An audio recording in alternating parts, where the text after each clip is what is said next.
Morning. Can you hear me okay through the microphone, and let me know if I need to adjust that? Wow, I'm so glad to be here, and I'm really glad you're here. You know, when I got here this morning and there's a big sign out here by the door with my picture on it, I thought we're going to scare everybody off before we ever get started in this thing, right?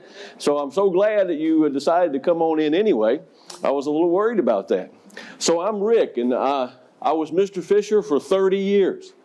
And a lot of that time was in administration. I was a science teacher in the beginning of my career, and so I'm a science teacher at heart, I think. But so having spent a lot of time in administration, I always say I've been called many things. And good morning. And Rick's not the worst one, so feel free to call me Rick or whatever. And just a little bit about me. Who is this guy whose picture's on the board and standing here with us today? I'm from Allen County, a couple hours, 3 hours, I suppose, due west of us here. We're on the Tennessee border. We're below Bowling Green. And Bowling Green's usually a place where people know. I know where Bowling Green County is. Our county's right below them. And I worked in Allen County schools for 30 years as a teacher and a principal, and spent the last 10 years as an assistant superintendent for instruction. Instruction is my passion, teaching and learning. That's why I love to do it. And so I'm very blessed to have an opportunity to continue my work around teaching and learning as a trainer and a supporter of teachers through the thoughtful classroom. And so, I grew up, we were poor and farmers, right? My dad did a lot of things to keep things going, and my mother. And I had a good childhood and a good life, for sure. But we're farmers, right? But when I was just, 7 years old, we had this old Farm All C tractor, right? And it's hay season. I love hay season. Still today, I love hay season because my dad would put me on that Farm All C tractor to rake hay. Now, I'll tell you, I was too short. I was little. I was too little to reach the pedals. So I literally had to slide under the steering wheel to stop the thing. And I wouldn't do this with my own kids, right? But it was just normal life back in 1970-something. It's just what you did. And, man, I could sit up there and rake hay, baby. Man, king of the world, right? Master of my universe. Driving out what I felt like was a big old tractor. It's nothing compared to tractors that we have today. But, man, back in the day, I was, as Alan Jackson says, king of the road. So, go 10 years later, I was 17 years old.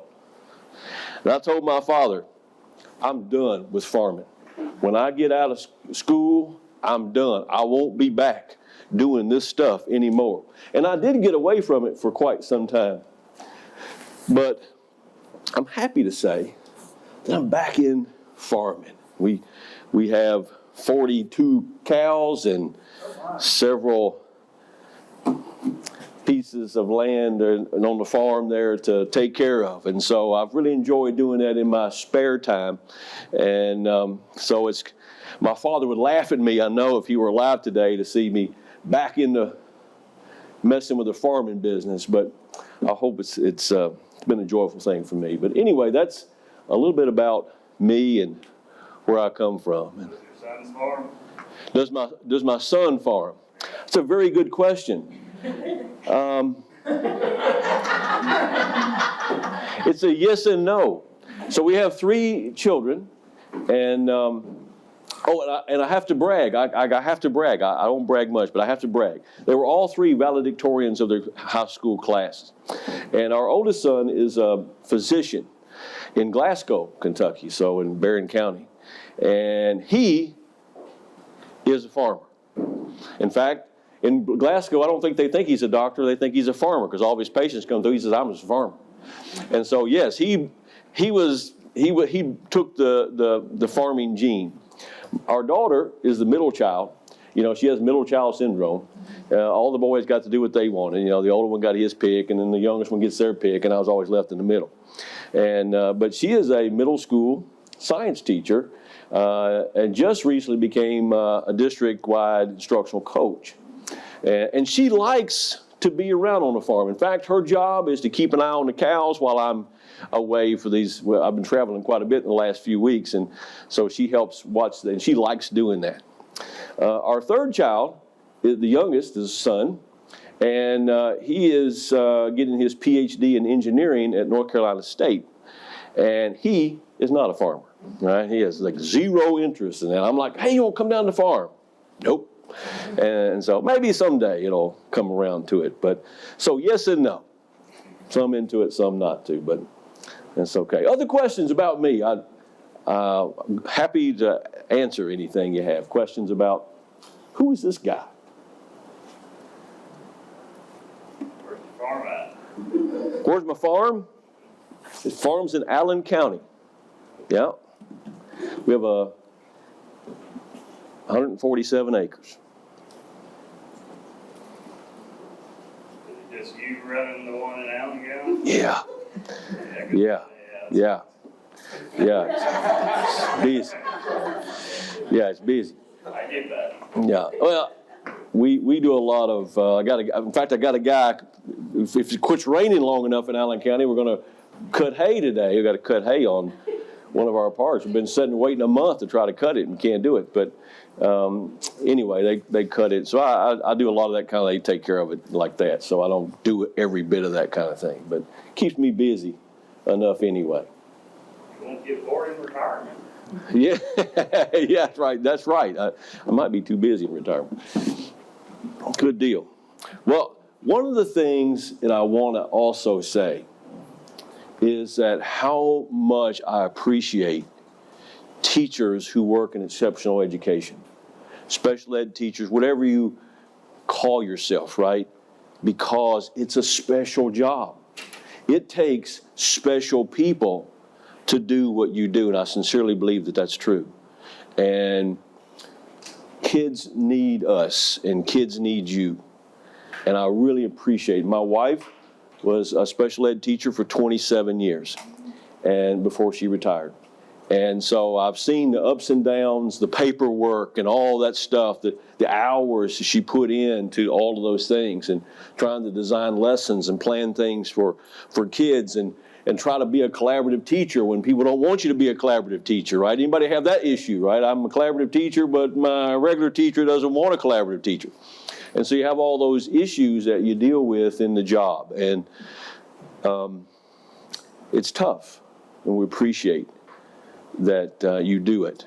And appreciate you being here today. I hope that that at the end of this day you say, wow, that was worth my effort and worth my time to spend with this. And I'm an informal guy, as you can tell, right? So if you have a question or a comment or a concern, please voice that. We want to talk about that and spend some time with it. So, we try to practice what we preach in the thoughtful classroom, and, it's always important to think about what's the learning, right? What's the reason why? Why does it matter to me? And ultimately, what's the success criteria, or what's the learning target for the day? And so, these are hard to think about, too. It's not easy to do, and you have to manage from your position sometimes go-betweens, right? You got a teacher that has a target, and you have to sort of match that target and teach to that target, but you got to scaffold it up and provide your accommodations. But our targets today are, we're going to study some tools and strategies that really will increase the learning potential and life potential for your students. I like tools that have a dual role, right? They can give you some life support and also some learning support. And so I've tried to tailor this work around that today.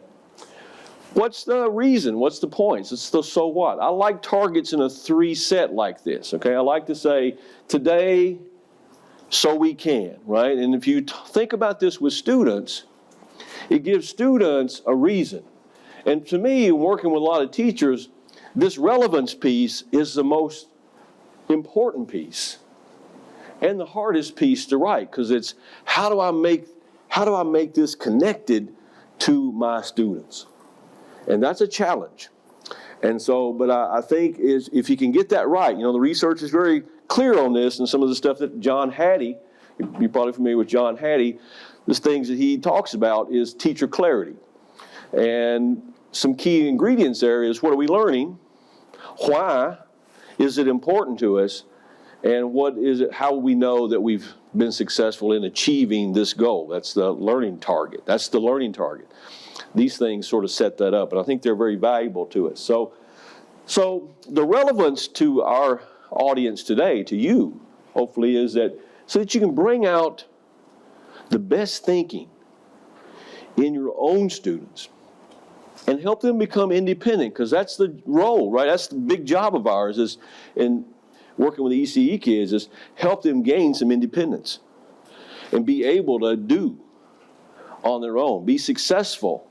And we're coaching that, right? We're trying to build that. That's the end goal. We'd like to be able to get them where they go out into the world and they can manage it. So what are those learning targets? So I like this STEM. I know I have it when I'm able to. For you, so it's explain, right? So it explain how tools support problems of practice. You have problems of practice that you're dealing with in working with content and students. And so hopefully we can connect tools and strategies to those problems of practice. And then hopefully you'll be able to use some of the tools that we talk about today to support not only the cognitive development of your students, but also the emotional development. Okay, so we're going to try to work on both of those today. And then last, we're going to think about, we'll do some reflection. And we're going to try to make some connections to, we're all different. We're all the same, but we're all as different, right? We have differences. And how do we lift up those differences? Spot them and lift them up. It's what we call an asset stance, right? Just focus on assets, not liabilities. We all got liabilities, but we all have assets.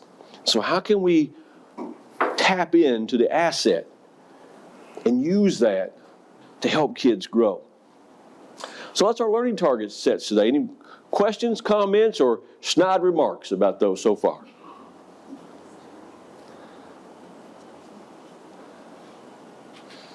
All right, so hey, it's a great looking group of young people right there, right? And they're all very happy and they're smiling. You know that emotion is contagious, right? If you're smiling, if you're happy, if you're fired up, people will be the same, right?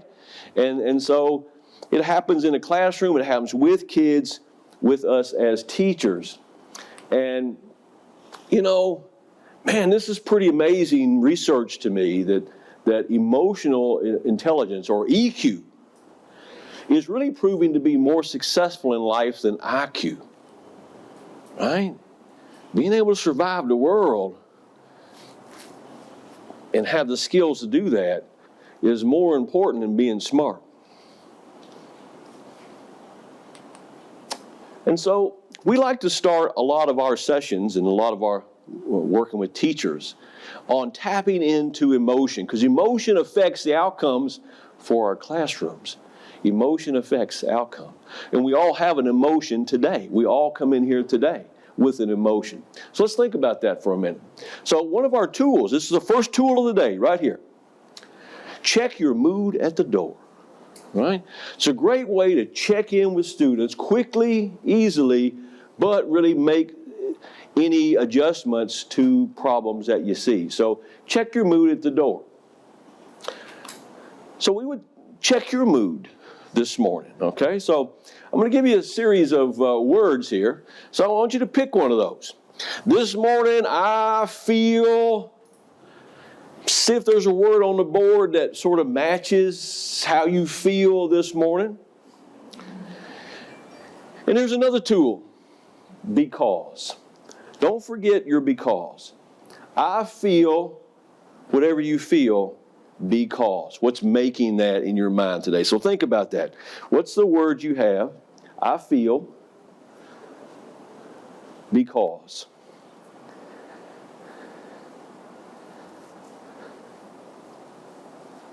Now turn to your neighbor. Tell them how you're feeling this morning. Tell them about it. Ready, set, go.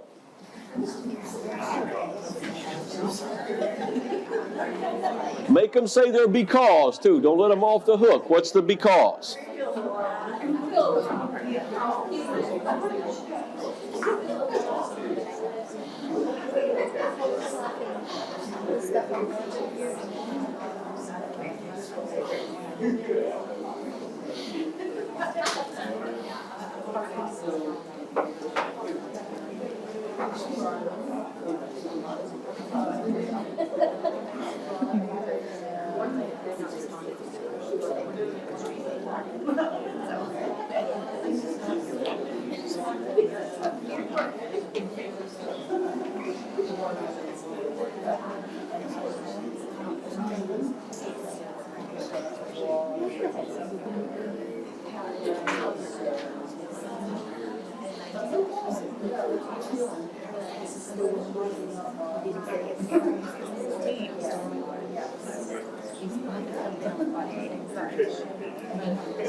Okay, so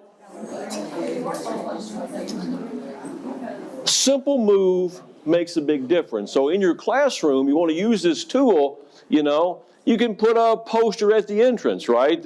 You can use whatever words you like. This is the words we happen to use on the tool for purposes of what we use it for. And as the kids come into the classroom each day, ask them to high five the icon that's them, or a fist pump, or whatever you want to do, right? To get a feel for what's the emotion in my group today. And it becomes just a habit. And then you build some trust, right? It's again that you care about me. You care enough to ask how I am. And I was just talking to Mr. Green a while ago, and he reminded me of a statement that I've long since loved, because when I was a middle grades education student back at WKU, West Kentucky University, my middle grades education teacher, professor, said this to us every day.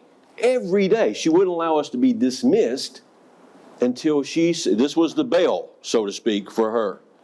We finished up whatever we were doing that day, and she said, okay, remember, kids don't want to know how much you know till they know how much you care. Love you all. See you next time. That's how we were dismissed. I had her for a gazillion classes, and so a gazillion periods, and heard that over and over again. Kids won't know how much you care before they know how much you know. And so it gives them a chance to say, here's what I care, right? And when you come across problems, it gives you a chance to intervene before it causes you problem and disrupts your instructional practice, right? We had a teacher write into us about a year and a half ago from Texas who said, I use check your mood at the door every day, and I want to tell you that I had a child who came in, who normally is very happy, but came in today, something wrong.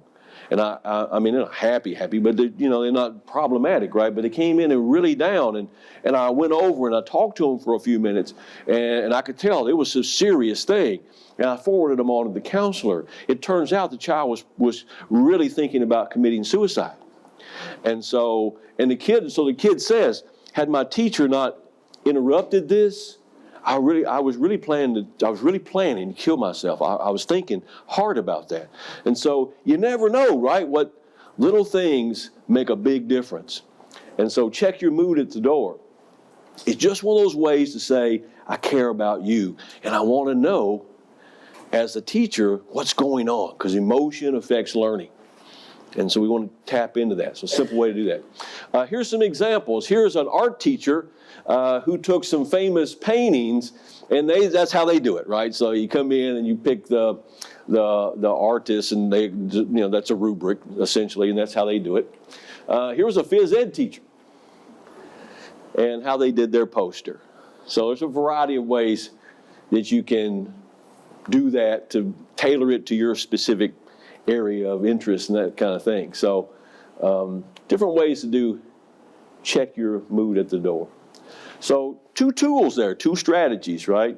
1, check your mood at the door. 2, this idea of because. We'll come back to because little bit later today. But man, that's a simple word, big impact. Little things can make a big difference.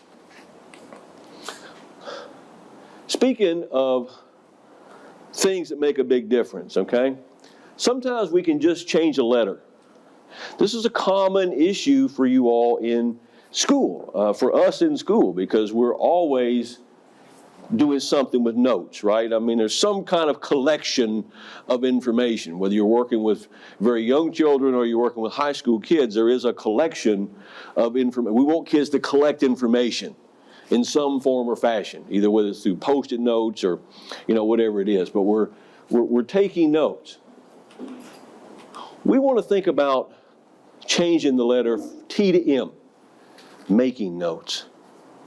Simple change of the letter changes the whole dynamic and really helps engage kids in thinking about their work, okay, and collecting the information. I want you to take a look at these two notes, samples that we've pulled from students. What do you notice about them? So what's the difference?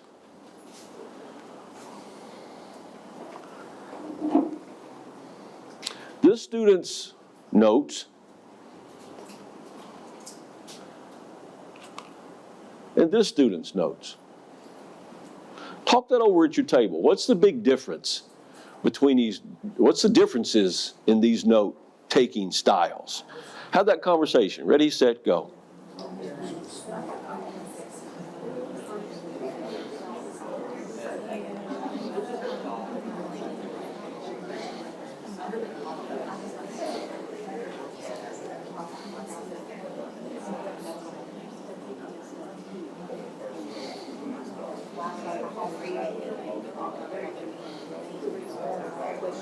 Yeah, it's, if you have just one little section, it's easy to actually write it, say.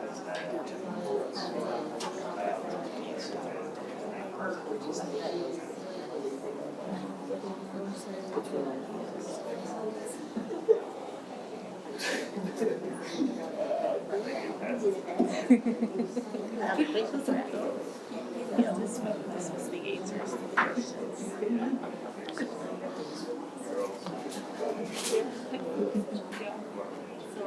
Okay. Oh, and by the way, thank you so much for playing along. Anytime you go to a workshop, the more you play along, I call it playing along, right? Participating, the more you get out of it, the more it just makes our whole event just better for us all, right? And so I really appreciate you having conversations and, playing that out. So let's think about this a minute. So a tale of two sets of notes. So this was the first set. And what did you say about this? They just noted everything, right? Yeah. So what else did you notice was a difference? It looks like everything's important. You don't know, it's just real hard to. Yeah, you don't know what was important because you marked everything on the sheet, right? And what else did you notice? What's the difference? You're not engaged with the text, really. They're not making meaning with it. Yeah, it's not. There's no active thinking in that. It's just mindless marking. How many of you have seen a student do this before? Yeah. yeah. I've done that before too, I'm afraid. So it's a very passive process. There's no active thinking going on with that.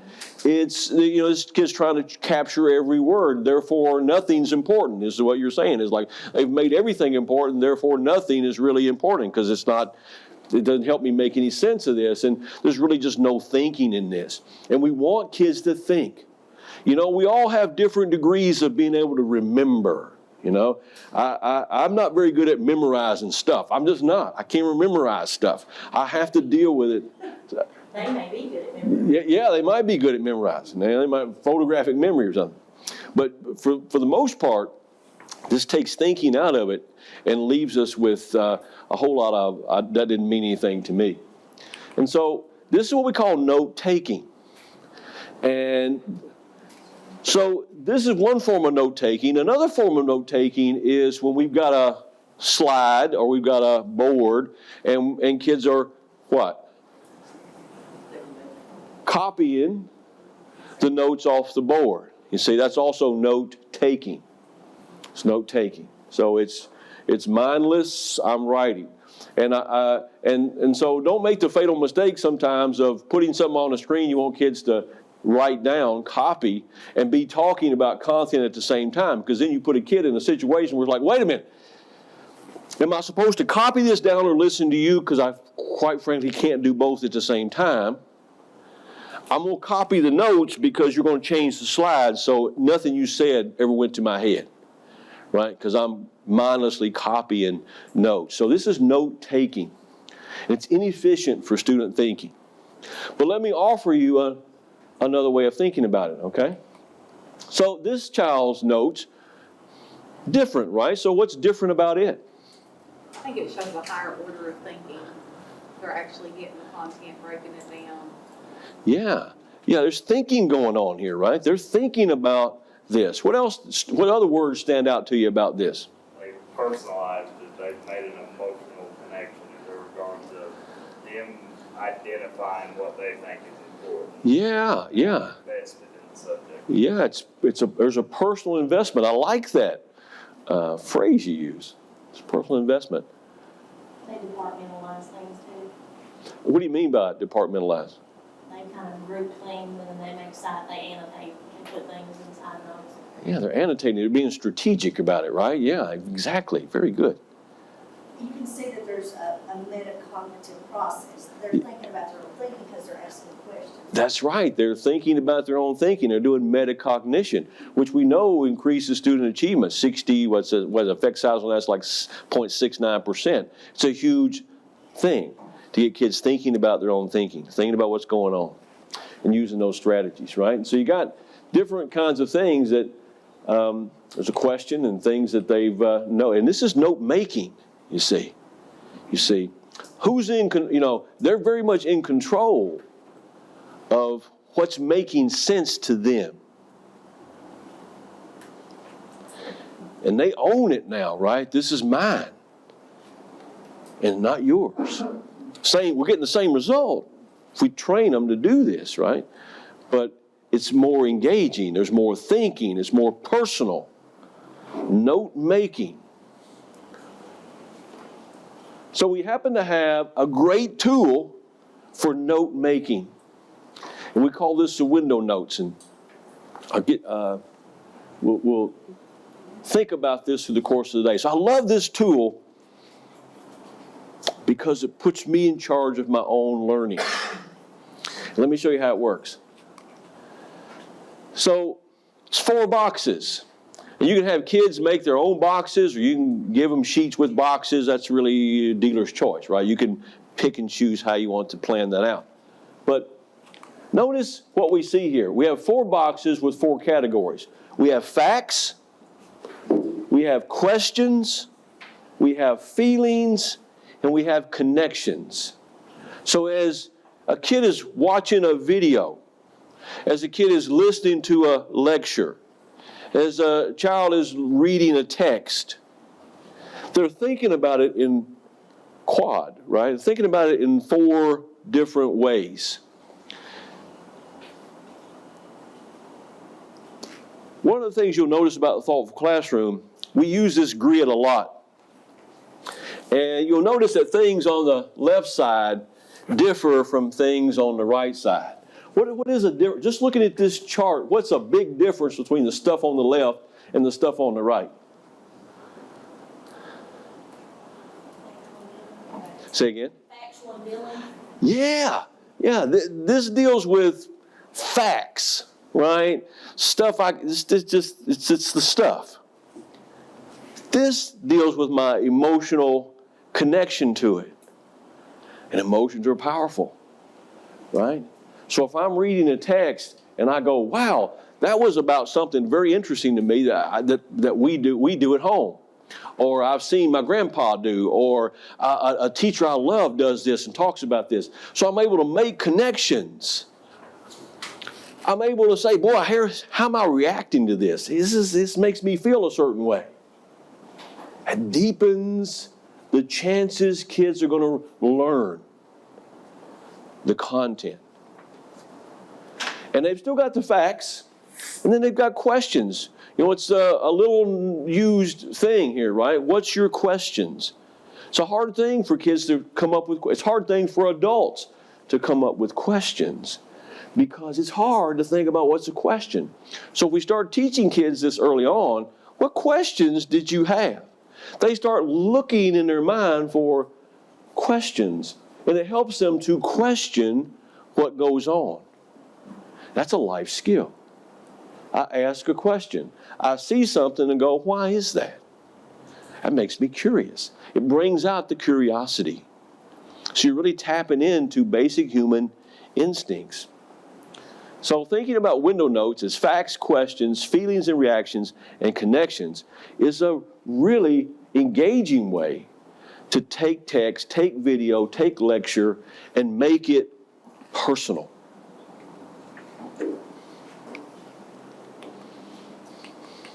And so here's some examples of this particular student and the notes that they have made off one that we've collected. Here's another example of a student. Student's answers. And look at this.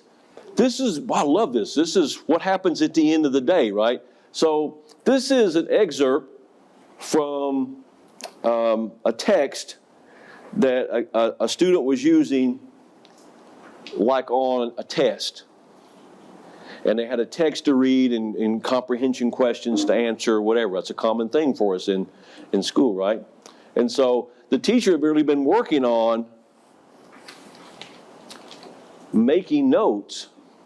And so here's the child breaking this down. Now, you can imagine this on state testing, right? State testing, we're trying to train for independence. We want kids to be able to do when we no longer can help them, when we no longer can do for them. They have to do. Right? That's life when they graduate. End of the year testing, a kid that gets a text like this, you've got support structures, of course. But if you've got a student who understands, I got to collect notes, I got to make some meaning here, then look, and this is what this kid did.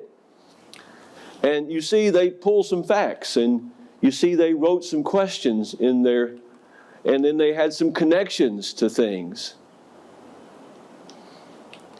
And then they had some feelings and reactions. Boy, do you think this kid came up with a good answer? You bet. You know, because they really did some thinking about the text. And so, window notes, really, really good tool. I would invite you today to think about using window notes. Yes, sir. I would just want to reiterate, or at least, what you said of instinct. You are correct in the regards of it is evolutionary instinct. That was our survival mechanism of sea movement, bush. It could be bird or it could be tiger, but having the feeling of fear or just attaching the feeling to it, you are correct in the regards of attaching that is our basic evolutionary programming. Yeah. Yeah, it's human nature, right? Yeah, and so it gives a way to really deepen the thinking. Therefore, you've increased the learning. Thank you. So, I would invite you to think about our today together and make your own set of window notes. Just think about what facts came to my mind about research or whatever we talk about, either in your group or you'll learn from each other as much as you'll learn from me. And I'll learn from you as much as you'll learn from me too. And, I would invite you to think about that structure and try it out today.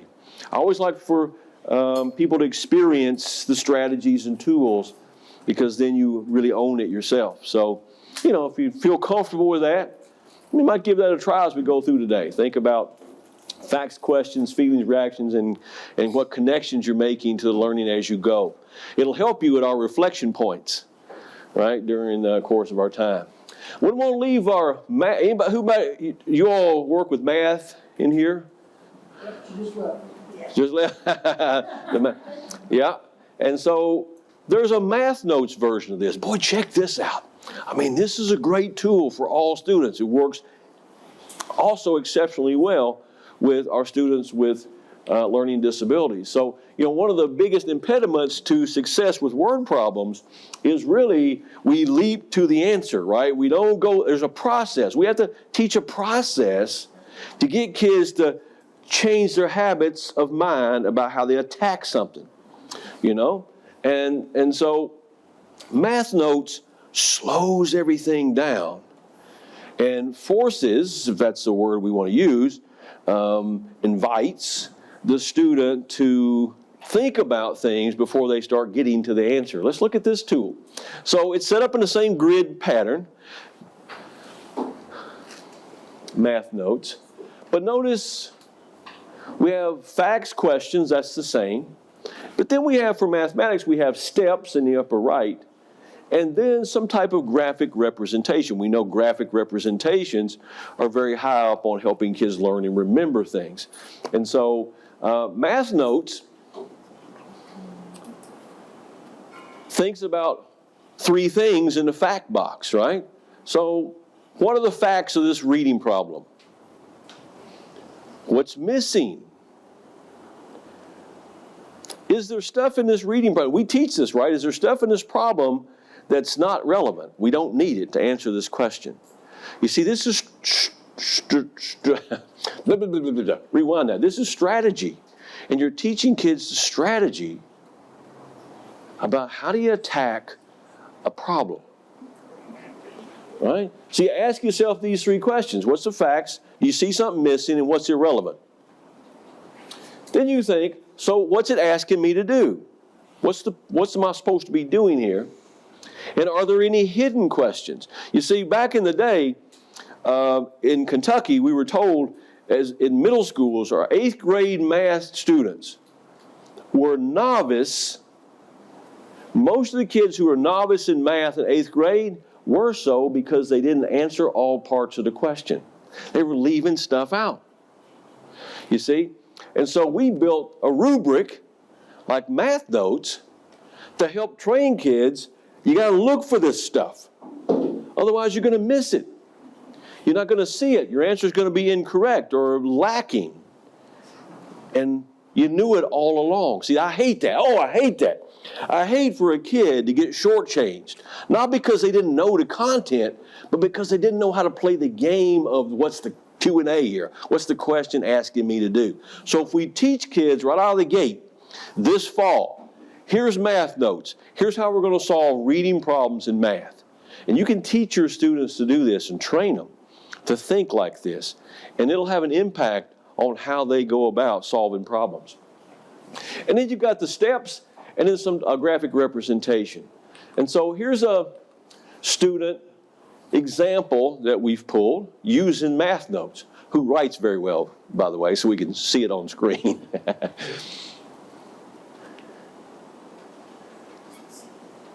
Guarantee you that's not a boy. Yeah, you most likely are right about that. And so you see, they've come up with the facts. They've realized that there is something that's missing on here. And they thought, here's a question I need to really think about. Here's a question. So this is analyzing, right? We can teach kids to do this. We do teach kids to do this, okay? But we have to train them to do it, okay? Teach them by steps. Let them practice it till they get comfortable with it. And then keep practicing it and deepening it. And they'll come out on your state test or on down through the year on anything you're doing, and you'll start seeing that, right? And you're going to see that growth in them. And this child found some hidden questions.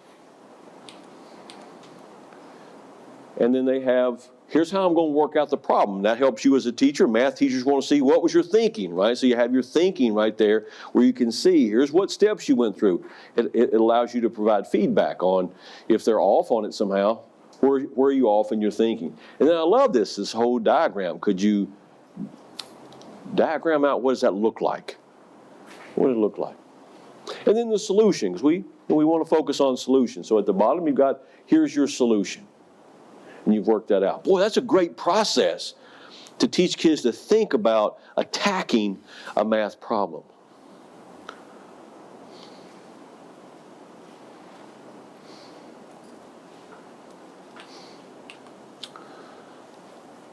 So we're out of the gates and we've looked at 3 moves, 3 strategies, 3 tools right out of the gate that come at us every day in our classrooms. So I want you to reflect a little bit on this opening series of things and think about what's the impact. If you were using these tools so far with your kids, what would be the impact on focus? What would be the impact on engagement? What might be the impact on helping kids refine their thinking? Because we can all think. Good Lord gave us all a brain. And we got that to use, to think with, right? We think. We may not be able to remember everything, but we can think about all things. So thinking. So have a conversation with your table mates about this impact and how do you feel like this might be, or is this a help for you in your classroom, and how might it be? Ready, set, go. Have a conversation.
Okay. Thank you again. Thank you so much for having conversations, talking amongst yourself. I really appreciate that. Thank you very, very much. All right, so I hope you found those tools, get your wheels turning and thinking about, man, maybe that's helpful for my boys and girls. Want to change a gear here a little bit and talk about another common element that you might be dealing with in your interactions. How many of you are in a collaborative classroom? How many do some type of collaboration during the school day?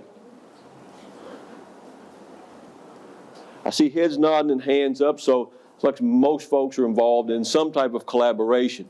Well, this comes with its own complexities, right? It comes with things that are often good, but can be challenging. And I think one of the things that flows around this is this idea of belief, right? All students can learn at high levels. See? So sometimes this is difficult for you, and you work with teachers who see students as they struggle, okay? So there's a struggling students, right? And so you get that issue. They don't mean it bad in a bad way. They're not bad people. We're not saying that at all. We're certainly not.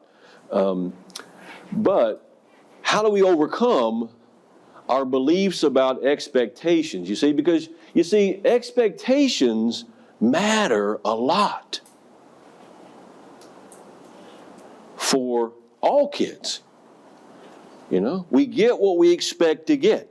That's a truism. And I want to tell you a story about expectations. And I want to set up the rest of my day around this next 2 or 3 slides, because this is where I'm coming from just my own personal experiences in working with special needs students with learning disabilities, and teachers who work with them. So expectations. So here's what happened. I'm school principal, and one morning, this young lady comes through my door. She is mad.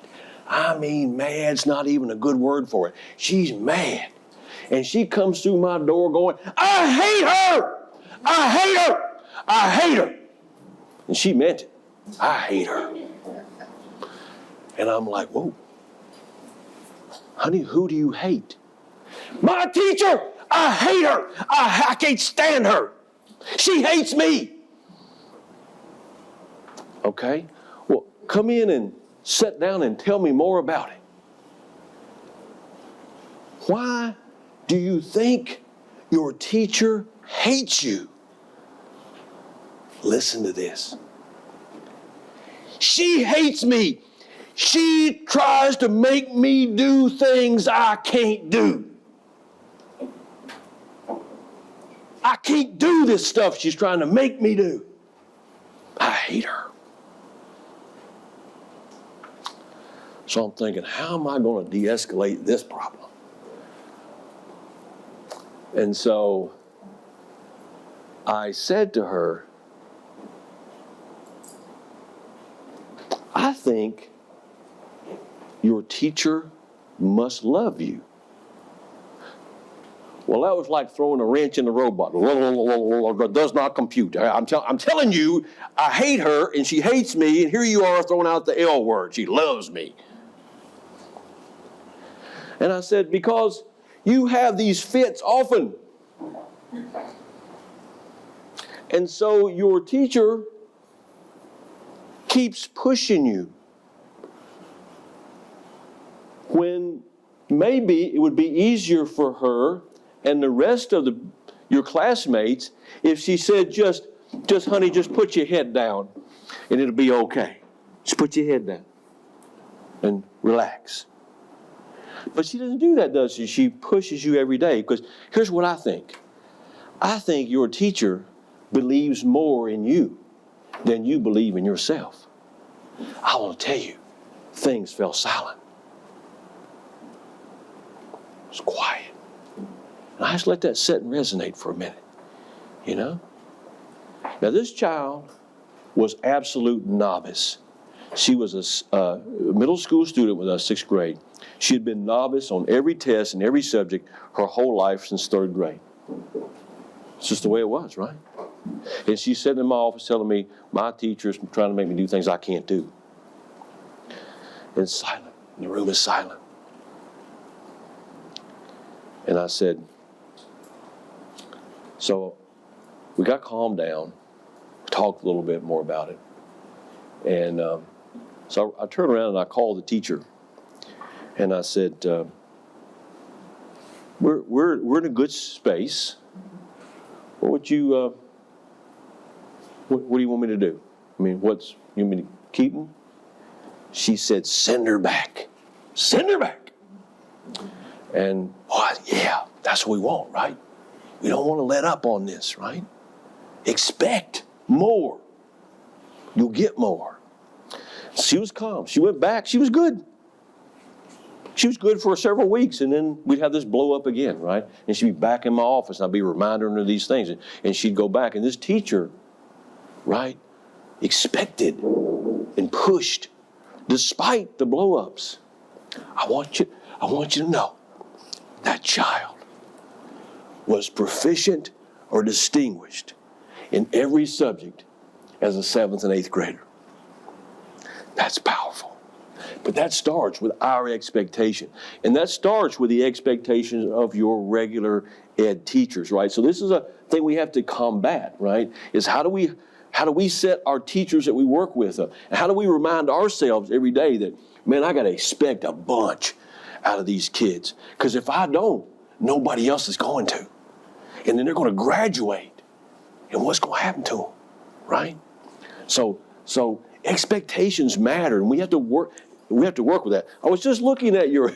I was looking at your take a minute and read the quote right there. The beautiful quote about this topic.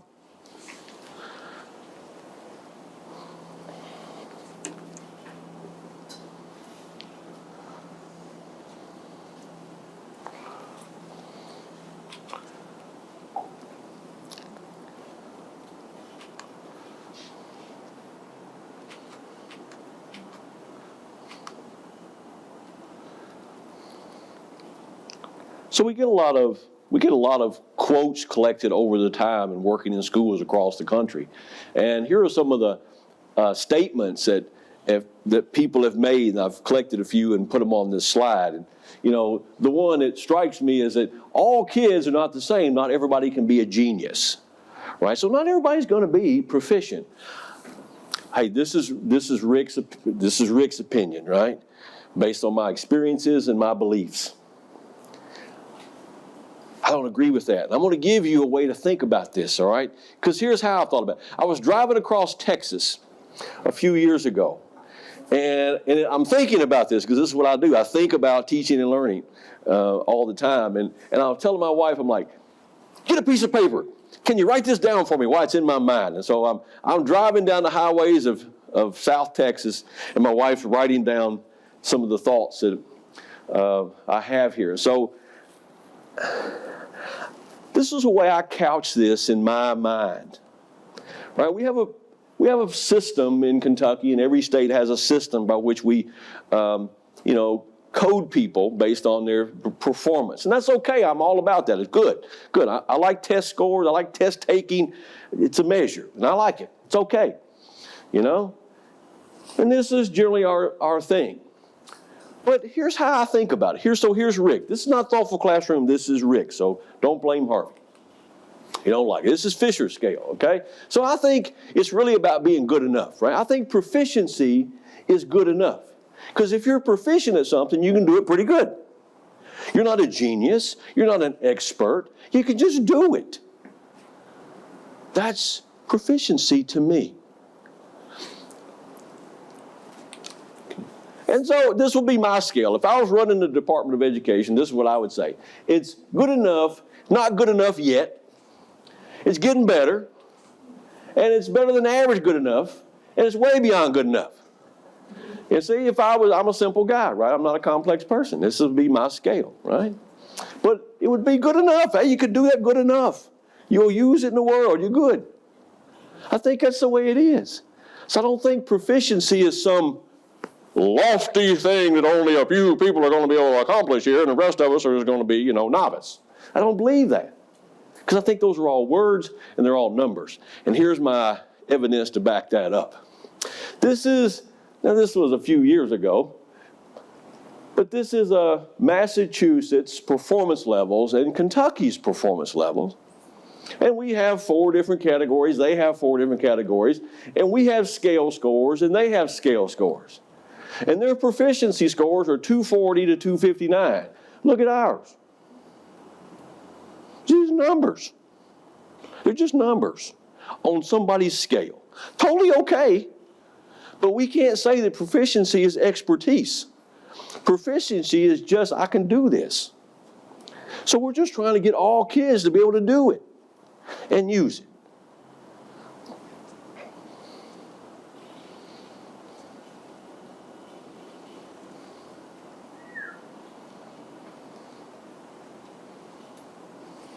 It's just numbers. Don't think about it that way. Think about, can my kid do this good enough? Can they use it in the world? Boom. You hit a home run. Yes, sir. Imagine, and kind of reading your personality, I imagine you're a hands-on type of person.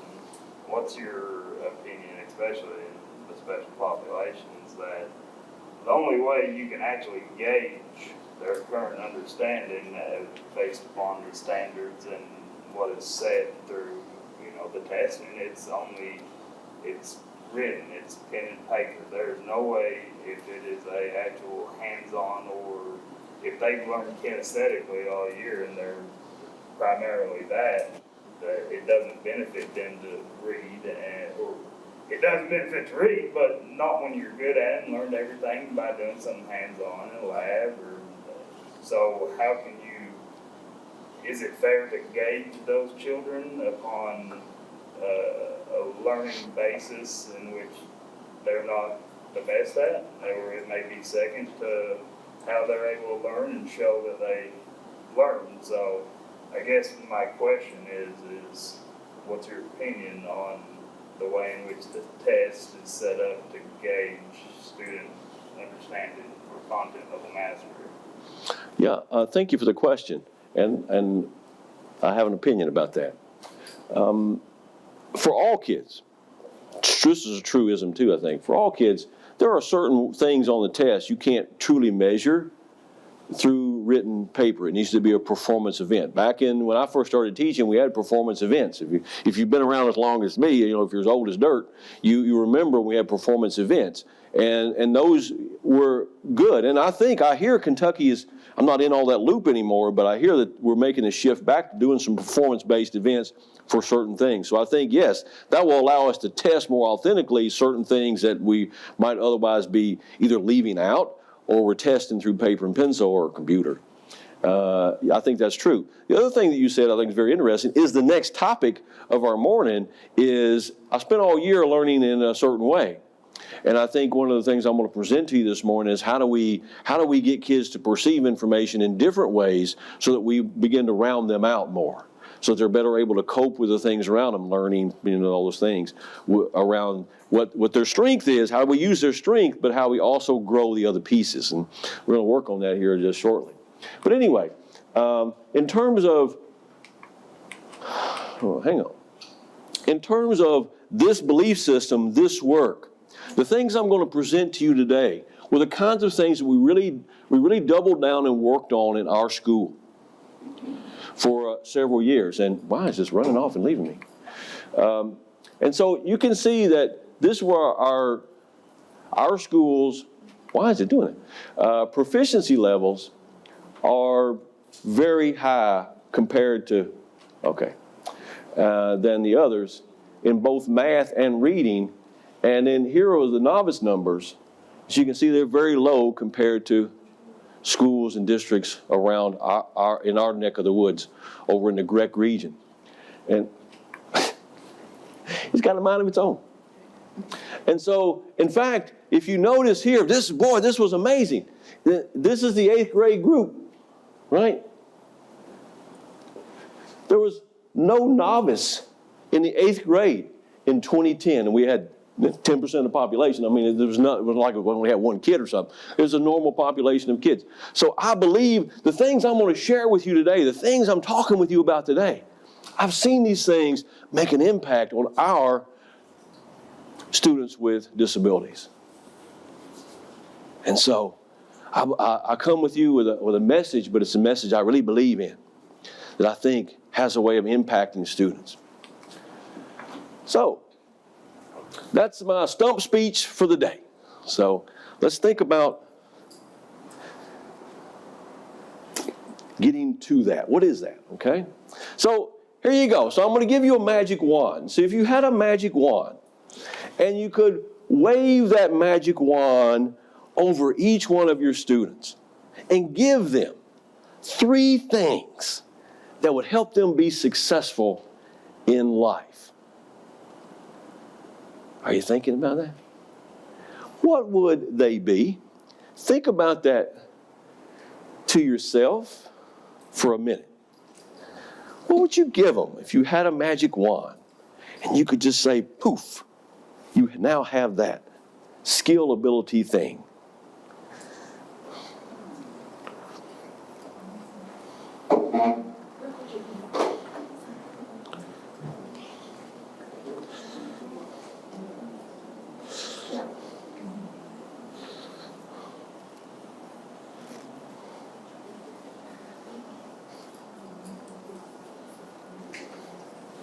Now, have a conversation with your partners about that. See if you can come up with a list of things that you would do, and write that down if you would. What's the things that you would give your kids if you could? Let's make a list. Let's make a list. See if you can come up with 5 or 6 at your table, 4 or 5 at your table, combined.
I didn't get a chance to introduce myself when you came in. Hi, thank you so much for being here. I'm Rick. I'm Stephanie. Nice to meet you. Nice to meet you, Stephanie.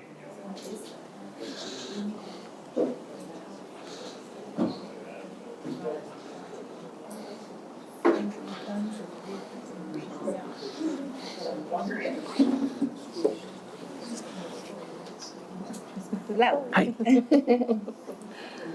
She's working on a list. I feel like the main thing though kind of like just branches off of everything. Like at the middle school level where we are, we feel like by the time they get to us, a lot of those students have given up. Like they could just believe in themselves and That's try. right. They won't even try. That's right. Yeah. So like I feel like it kind of all trickles down from that problem. Yeah, yeah. Like if they will just try and have a positive attitude, and believe in themselves the way we do, Yeah. then Oh, I they'll love be more that. successful. Love that. That makes me feel good about my plan for the day, because we're going to work on that. We're going to attack that problem. Yeah. Good, thank you.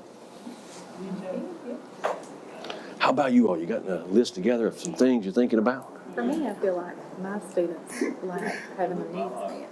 Yeah. A lot of them come in and they're foster kids and they don't have steady homes, and so it kind of causes some of those emotions to carry over into the classroom. They bring them in. You know, Yeah. sometimes I think that weighs on their mind. Yeah. So that's one of the things for me. And then we chose wisdom, not only just in academics, but like we said, in their spiritual life, Yeah. like godly wisdom, Yeah. and just making wise choices, Yeah. and just being emotionally secure. Yeah. Yeah. Emotionally secure. Like it. Thank you. Okay, let's see if we can share some of the examples or things that you said you're going to give your students. Who would start the list? Grit, Grit. don't give up. Right. Don't give up. Grit. Work ethic. Work ethic. Believe in themselves and their abilities. Confidence. You said confidence. We say courageous. Courageous. We just always have to do it with confidence. I mean, you can still be brave, but not necessarily in confidence, and just confident in the sense that you know how to do it. Yeah. Yeah. Exactly. Conceptual understanding. You have some know-how. Yeah, you don't, as long as you know the subject matter and the basis of it, you can learn anything else that needs to be applied. But having that baseline to know a concept is probably more important than specifics. Yeah. You get understanding. Very important. Wisdom, Wisdom. and which is godly wisdom, and just being able to make wise choices and regulate emotions. Self-regulation. It's okay to make mistakes. Yeah. So, Learn We're always focused on getting it right, but it's okay to be wrong. Yeah, it's okay to be wrong. So we could be, not worry so much about failure, right? We could be, don't be a failure. So we could be optimistic. You like that word? Got one more corner of this. Yes, sir. Trust, huge. I think probably, I like for my students, if I can make one, is them to have the skill or strategy for problem solving. Yeah, you want them to have some know-how, right? Skill, the know-how to do stuff. Like to figure out the. Yeah. Yeah, that's something that we run into a lot with teens. And I'll confess that I have two teenagers, and so they're quick to blow up whenever there's a problem, and we're always encouraging them to think first about the solution. There's always a solution. It may not be what they want, but instead of blowing up and having a meltdown, let's use our energy to think about a solution to the problem that's there. Switching topics back to your list,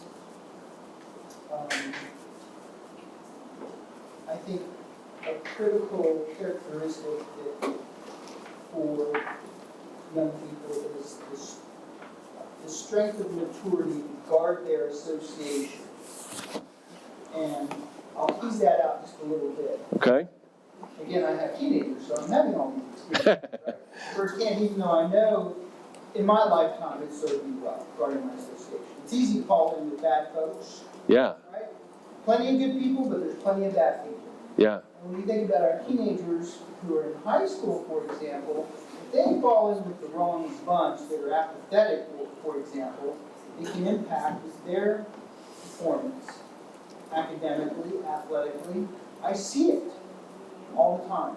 So if I could impart with a magic wand a characteristic upon a young person, it would be having the maturity to guard their association and surround themselves with good people who are positive and who work hard and who take their schoolwork seriously. I just had this conversation with my son last night. Yeah. He just turned 15 this week. Yeah. He's going through that. It's a tough time, right? It's a tough time in the world I for. don't want to squish him, but unfortunately, he's already 6'2", 180 pounds. I'm not sure I can squish him. Yeah, they get to that point sometime when you can't. But so your connections, right? Making mature connections to your associations, associations. Yeah. Certainly an important ingredient in surviving adolescence, too, for sure. All right. Well, thank you. I'll hang that up. So take a second or two and ponder back on your notes.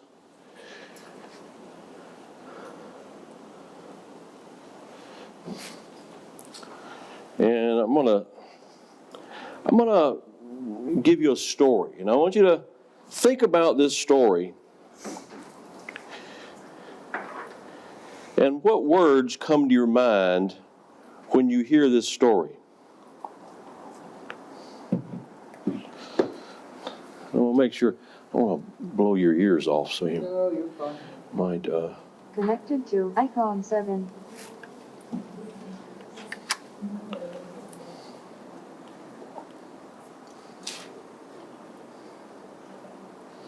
Okay, so listen to the story and think about, write down what words come to your mind as you hear the story. Ready? Here we go. I hope here we go.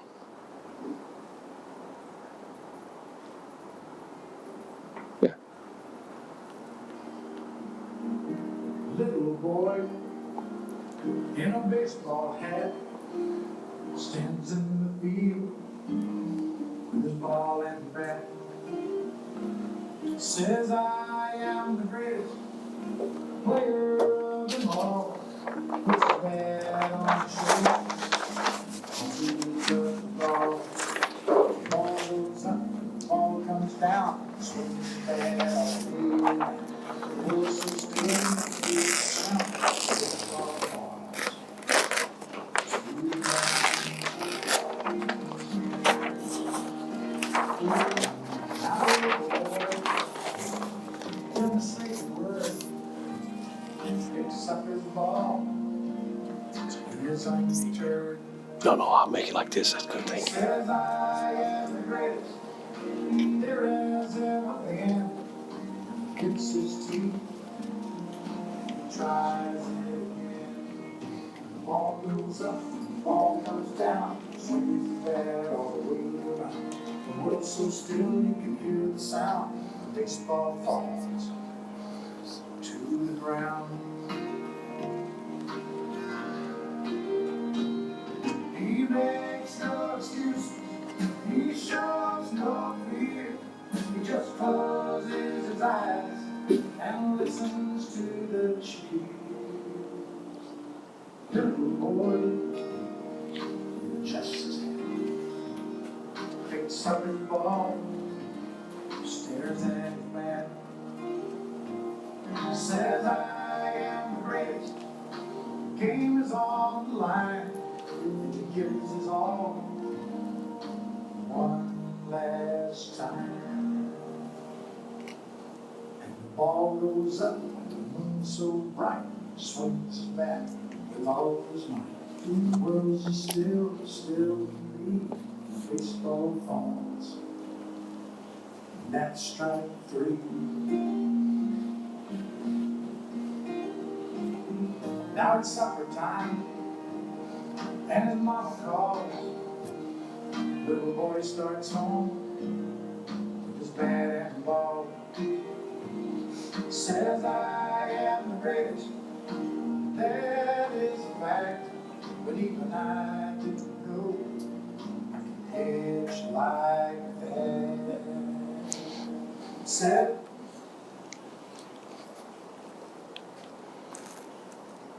What words came to your mind in the story of the little boy and his ball and bat? Persistence. Persistence.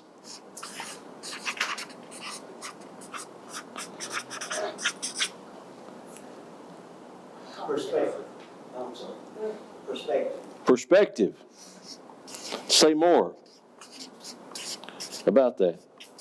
Well, I mean, that I guess adversity that he was going through as far as not being able to hit the ball, but then he realized, hey, I'm the greatest pitcher around. As the storyteller, Kenny Rogers said, he's undeterred. I'm undeterred. I failed, but I'm undeterred.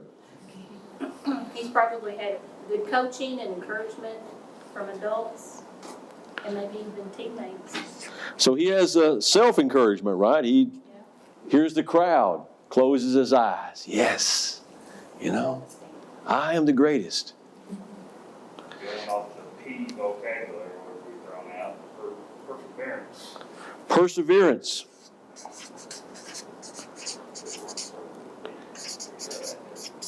You had one. Confidence. Confidence.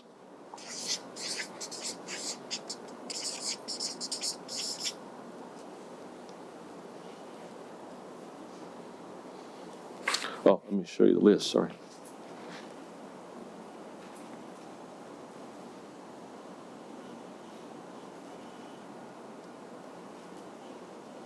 Any other words come to mind?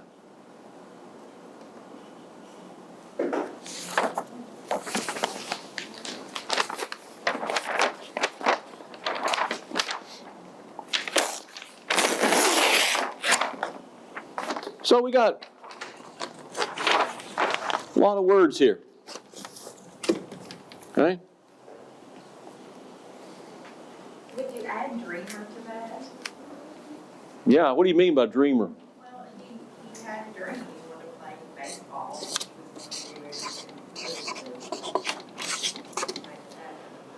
So he persevered, right? Didn't give up. He had a place he was trying to go. I Yeah. think some of our kids don't have that place to go. Yeah. They got to get that goal-setting attitude and, vision for success at home, and so oftentimes school is the only place they get that. Yeah, They don't have that support system that sets them up to be successful. yeah.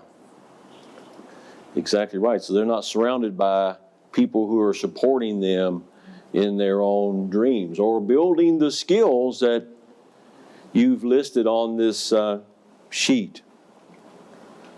Well, see, our job really as teachers is help kids become response able. That I'm able to take on things. I'm able to do them, even in the face of adversity, because life is full, as we know, of adversity. So how can we carry on, right? Well, our work today is going to be around how do we build students' confidence, competence, or the know-how, and their commitment to learning. How do we get kids to build their confidence? How do we get kids to build their know-how, their content knowledge, their skills? And then how do we get them to commit to doing that? And that's what the rest of our day is going to be about, building out these skills. And what are some tools and strategies to build confidence, competence, and get commitment, engagement from your students. But for now, we should take about a 10-minute break because we've been at this for, an hour and 15 minutes or so. I know you need a little bit of a break. Thank you so much for a good hour and 15. And we're going to pick up with these concepts and more tools and strategies when you come back. Thank you so much. I'll see you in about 10 minutes, okay? So there's drinks in the cooler out here, coffee and snacks and fruit and those kinds of things. Just to aggravate Doug, I mixed the diet soda pop with the regular soda pop. So you'll have to fish around. Yes, ma'am. That'd be great. Thank you. I enjoyed that. Thank you. Thank you.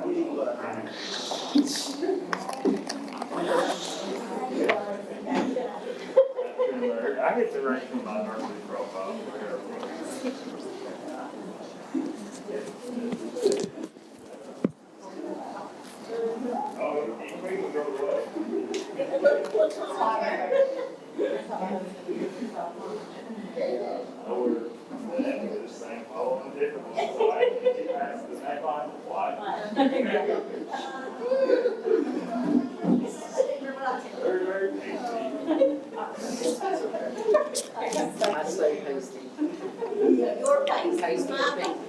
Oh, thank you so much, Dion. Thank you very much. I appreciate that.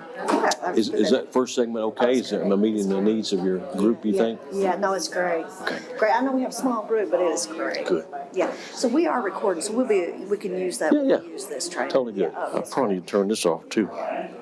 Yeah. In between times, you'll save the battery. It's hard to remember. There we go. Now I got to remember to turn it back on. It's the light on. I don't know if it works or not. He said it was muted this way, Oh, okay. Okay, so I think I it's got on. it. Yeah, I guess it's on, but Oh, it's great, because that's what I was just thinking. Our summer group is not as big, but I mean, this is certainly a powerful mission. This is what they need. I don't know how we can, when we have our teacher leader group, that'll be a real targeted group. There's 17 of them, but this will be very helpful for, this same kind of thing. we can pull from this if That's there's what pieces of this you want you're to doing reiterate with them. So It's great.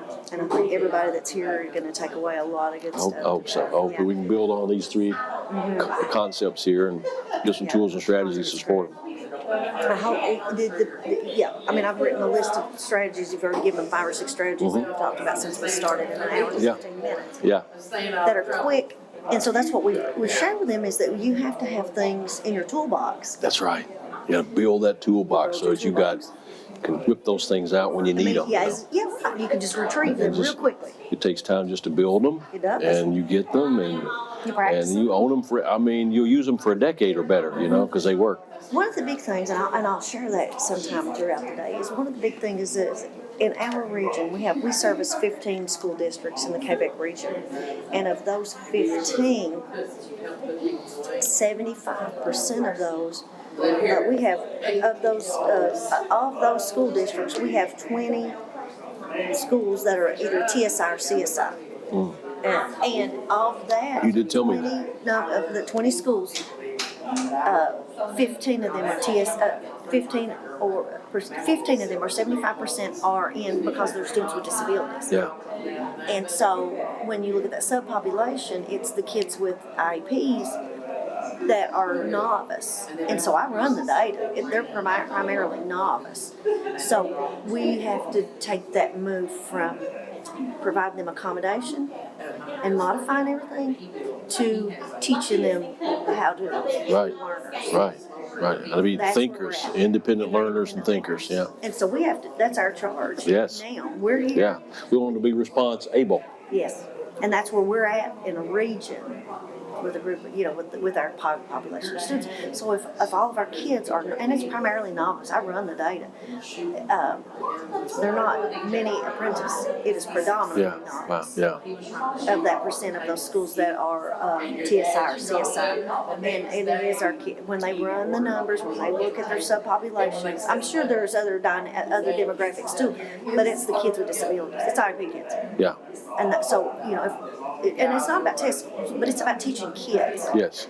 Yeah. But the data tells us we're falling short. The data is a measurement of our practice. It just is. It may not be the best or the exact, but it is a measure of how we're doing. Yeah. And I think that's fair. I do too. I think it's fair. It's telling us that this is the problem we're having. Yeah. This is where That's right. This is the deficit. Mm-hmm. And I believe. What was that information that you gave me that helped me really focus on how would the day look, and it connected back to these three things here that I think this is true for all kids, but I think it's certainly true for kids with learning disabilities. Absolutely. And I was just thinking for our team here at KVET, we had a couple that had to step out. They told you that they they had yes.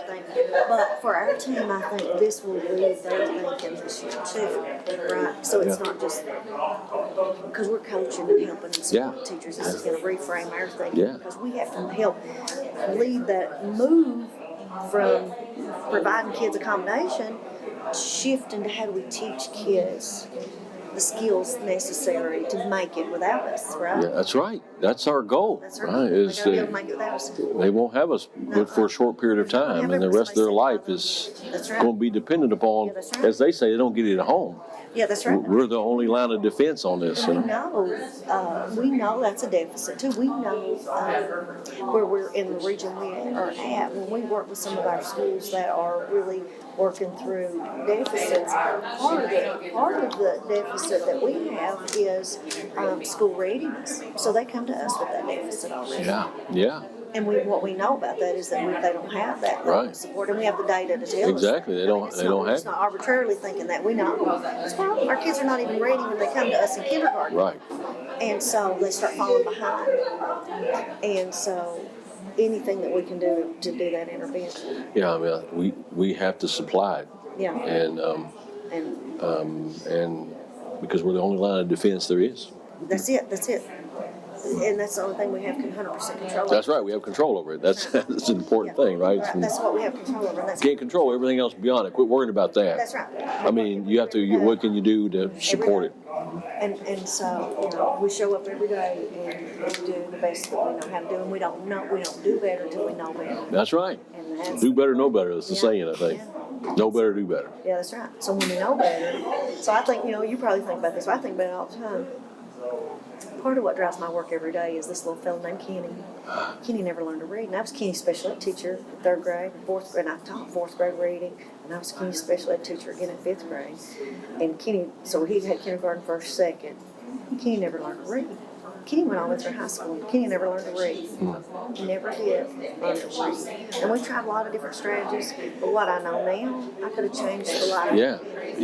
I could have maybe taught Kenny to read. Yeah. And I didn't know it till I was much further along. Right. We didn't know. I've done the same thing. There's never a day I don't think about Kenny. And what could I have done different as a teacher to change Kenny's life? And I'll never forget Kenny. I think about Kenny every day. I think about Kenny. So that's kind of what I think about. I would have done better had I known better, but I didn't know how to teach. At the time, we didn't know. I've had the same exact experiences where it's like, gosh, I didn't have the realization or the know-how to do that. at the time. But it helped me realize, ooh, I got a deficit in my own abilities to teach, and I got to figure out how to do And that. so that's why part of this work is, I do, is because how do we flatten that curve of learning? I had this huge hurdle for learning about how to teach reading. I didn't really have that methodology. I didn't really Right. understand I didn't understand it. Right. I didn't transfer that theory to practice. Yeah. And so I think about that. What can we do every day to help that become much more That's right. relevant to teachers? How do we bridge that gap? Yeah. So, Yeah. And that's just my soapbox. That's Yeah, just my, yeah, that's no, just I think that's a powerful thought you have, and Yeah, I think that's we'll tap into that here in a little while. Yeah, I'll tell. Because that's a similar concept, going to connect to that here in a little while, what you just said. Yeah. Do you need anything else? I'm good, thank you for the water.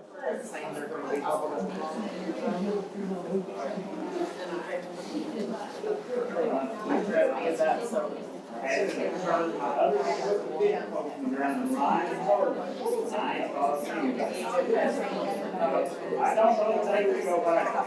It's sweet, to be honest.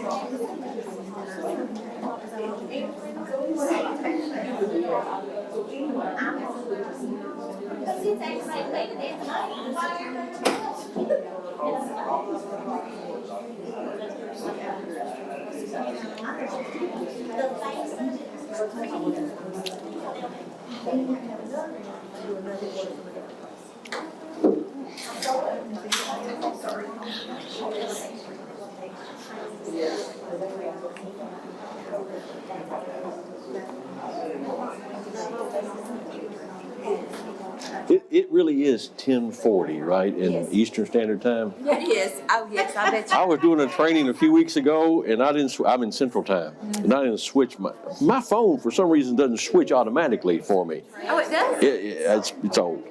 And Mine's out of check. and so I'm doing a 3-hour training, and I thought, wow, that 3 hours went by awfully fast. And so I'm trying to quit. I'm trying to wrap it up. And I realized, wait a minute, I'm on the wrong time. I've got another hour left. So I got to think about that. So I made sure I switched my phone over to Eastern Time. When you got. And I thought, I'm going to ask somebody to make sure I am on the right time. So. She's in the hotel.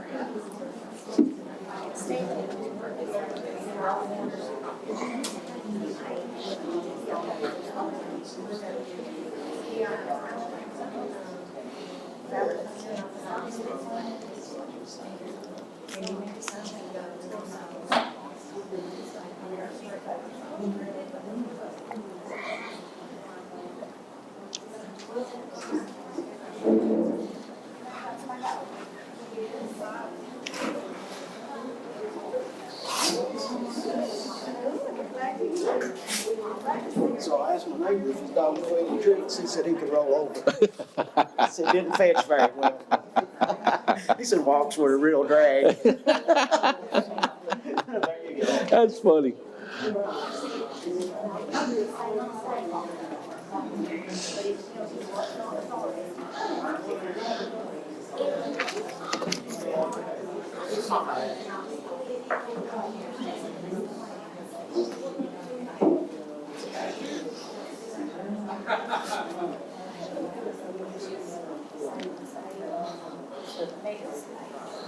It looks like when you're in, it's basically.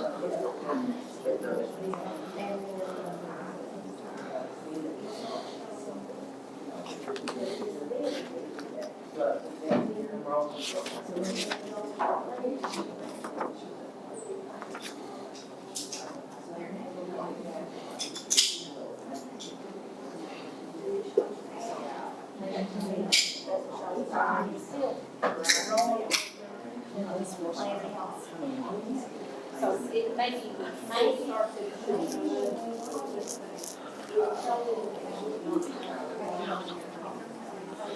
No.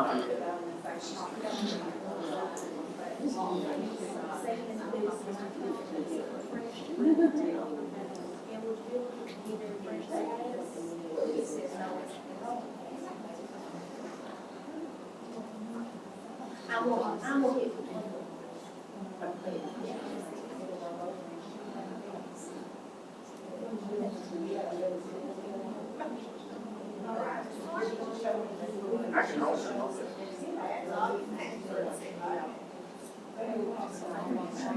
I don't have it done yet.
Okay, group, that's, so,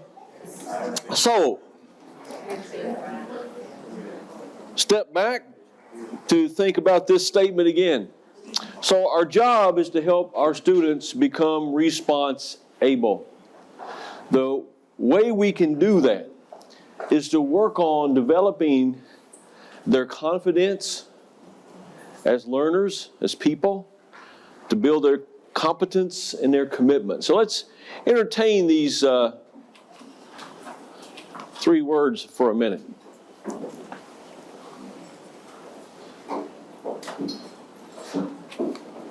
Yeah. So when you think about the word confidence, we might think about confidence in 3 areas. We might first think about confidence as a mindset that we can grow, that we can actually get better with effort, that we have the power to control our own destiny, our success, and that we have an ability to be optimistic. We can learn all of these things. If we don't naturally practice them or we don't get them at home, we can learn them. That's good news for us as teachers. We can teach these important skills. Building confidence. Confidence matters a lot. So what is competence? What do you think we mean by competence?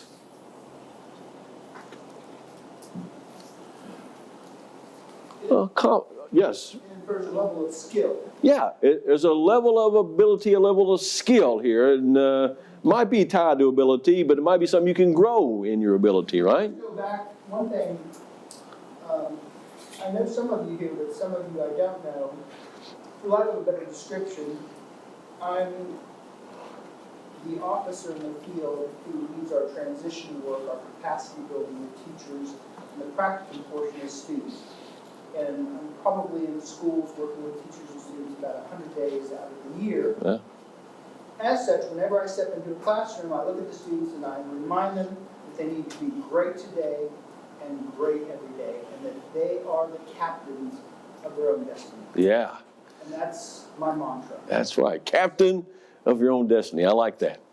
I like that a lot. So competence is about having knowledge, right? You know stuff. You don't have to know everything about everything, but you have knowledge. So what is that? You have some know-how. You have the ability to apply knowledge. So when you have a competence, you have knowledge, and you have the ability to apply that knowledge. And that you know how to transfer that knowledge. When can I use this knowledge or this skill in a different situation? And so that's having competency, knowing stuff and how and when to use it. And then commitment. Commitment's about, a pledge to do something. It's my commitment to you. Planning ahead, setting goals, monitoring those goals. Are we making progress? Am I seeing progress? That's committing to stuff, paying attention to those things. And then sticking with it. Even when it feels like I'd like to not stick with it. So that's just thinking about those words. You know, something that I'm absolutely obsessed with these days, I was presenting, Harvey and I were presenting at the ASCD conference in Denver back in 1st of April. And I went to Michelle Borba's keynote. And man, she had me at hello, kind of a thing.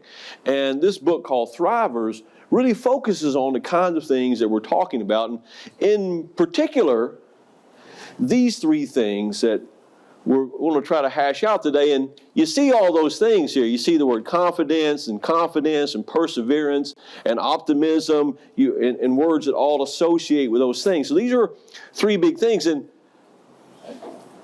the research is really clear. These things matter more than IQ. We talked about that earlier. These particular things, these 6 or 7 characteristics are the difference. And in fact, she did some research on perseverance with Green Berets and Navy SEALs and people like this. And it wasn't the smartest people in those classes that survived, but it was the grittiest, as Duckworth puts it. It's the grittiest, and we have that on our charts, the grittiest people who are the Green Berets and Navy SEALs, all of those things, right? So these things really matter, and they can be learned and adjusted. And that's the beauty for us as teachers. It gives us hope. You know, it gives us hope. And that's optimism. Optimism is about that, okay? So self-confidence is not the same as self-esteem. Self-confidence is you trust yourself, right?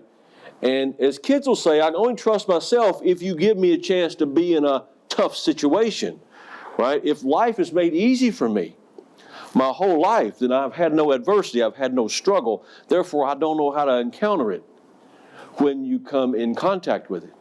And it's tough, you know, it's tough.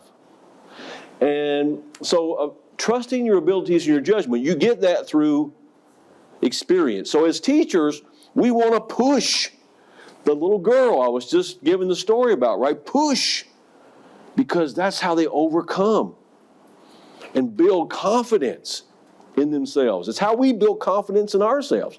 You didn't get where you are without a lot of self-confidence. Now, you might have doubts in certain things. It's totally okay.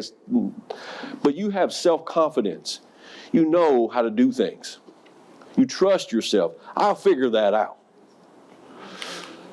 Perseverance. Sticking with it when it gets hard. We talked about how study after study shows that people who are very good at perseverance, they're the winners. These are the people, these are the athletes, the military, the business people, the teachers, the students who are most successful have a big dollops of perseverance. You just stick it out. And I'm a big fan of optimism. I wouldn't say I'm an optimistic person all the time, that's for sure. But I like to be hopeful. You know, I like to think that, you know what, this is a short-term problem, and I think I can overcome it. You got me down for the moment, but I'm not out of the race yet. And I think that's optimism.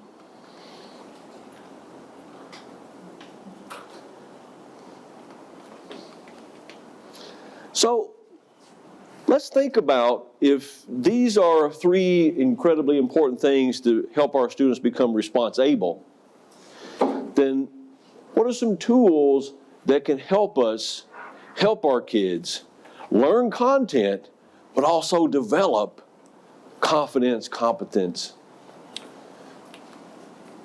So, is this thing running on me again?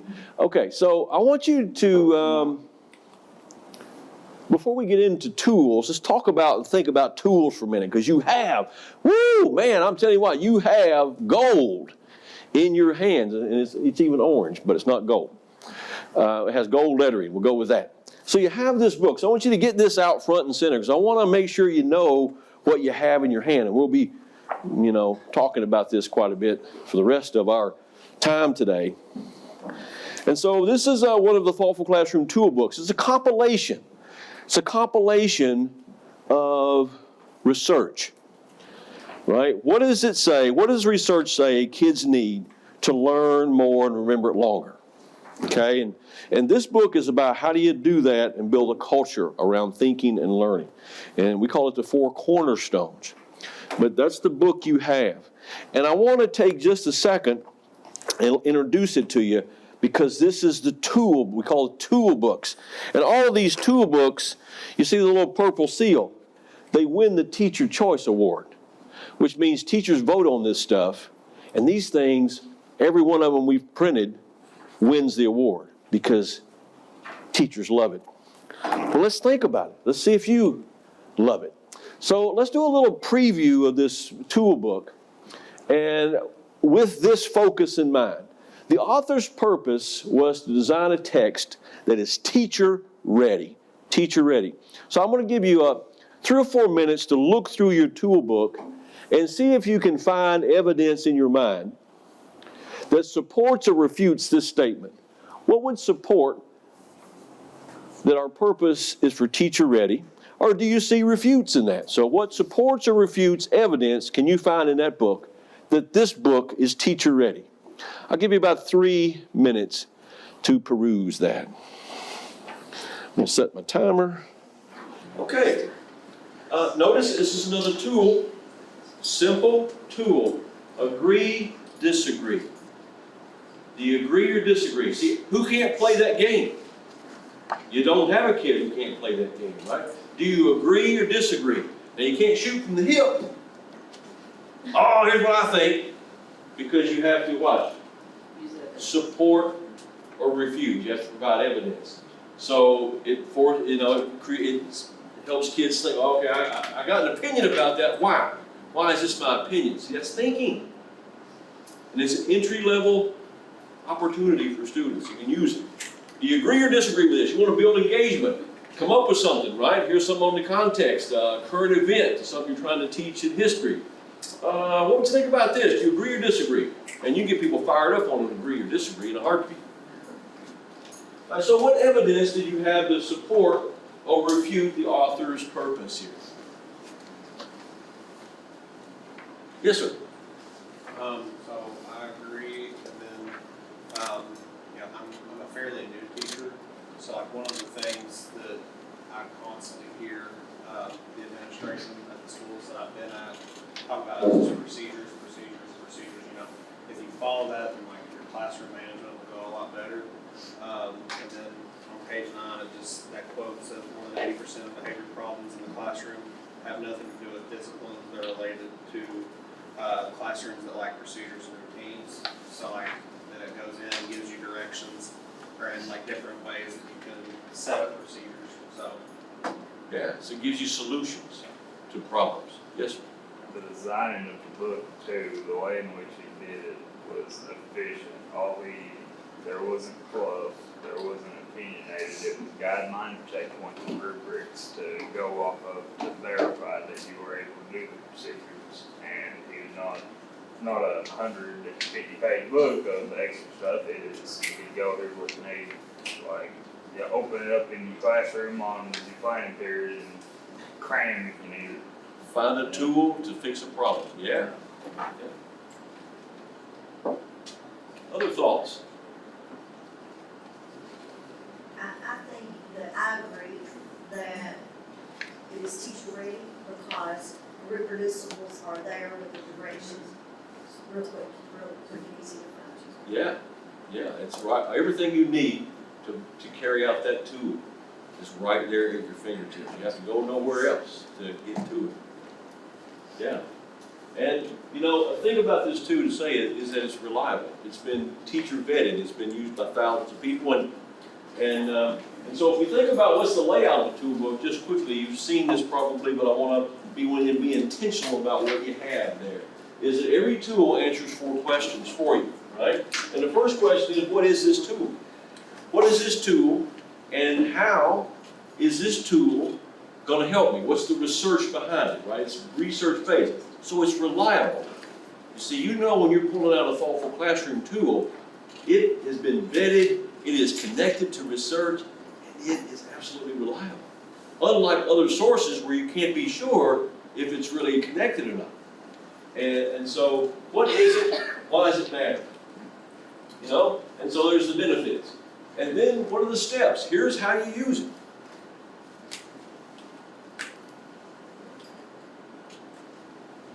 Student samples, right? You get student examples in there, and usually we try to put elementary, high school, middle school, so there's a degree of different ones in the samples, you know? Yes, sir. So, I guess more of a statement than a question, but you using tools as the verbiage here. There has been, out of anything I've learned in the past year or whatever, there's a reason why something is designed. There's a reason why there is sprocket head screws for decking. Yeah. There's a reason for a 1,000-foot tape measure. Yeah. You know, something you wouldn't use on a normal basis, but I'll tell you what, if you're laying out 1,000-foot of fence, by God, that's pretty sweet. That's right. But other than that, you're not gonna use it, so finding, someone has already thought and designed and engineered a tool for a specific occasion which you need, or it makes your life easier, say with the deck screwing with the sprocket hex heads, it doesn't slip off like a Phillips. Someone has already designed that. Yeah. And so I like the verbiage of you are correct, there's a tool for Yeah. basically anything. Yeah. I always say if you have a problem, there's a tool for that. Yeah, I Yes. like too, we were just looking through, and I, kind of playing off what Dion said, that it's there, it's ready to take away for teachers, like, I like something that I can take away that day and use, so we were talking about just looking through, cause I like to look ahead. So we were looking at the 5, like the first day of school, you tell 5 interesting things about yourself, you know, what you wanna be, what's your future dreams, we were looking at that one. They're not only good strategies that are research-based, but they're also diverse and varied, that you can use them for many different things, to accomplish different tasks. Yeah. That's a key statement. And the difference is, well, we have gazillions of teachers at kindergarten through high school that use these tools because they go across all genres of teaching and age groups. So they're not really isolated. You might want to change the way you explain it to kids, or you might change some things like that, but generally speaking, they work no matter where you are. And then the last thing is, the thousands of teachers who've used this over time, we get feedback.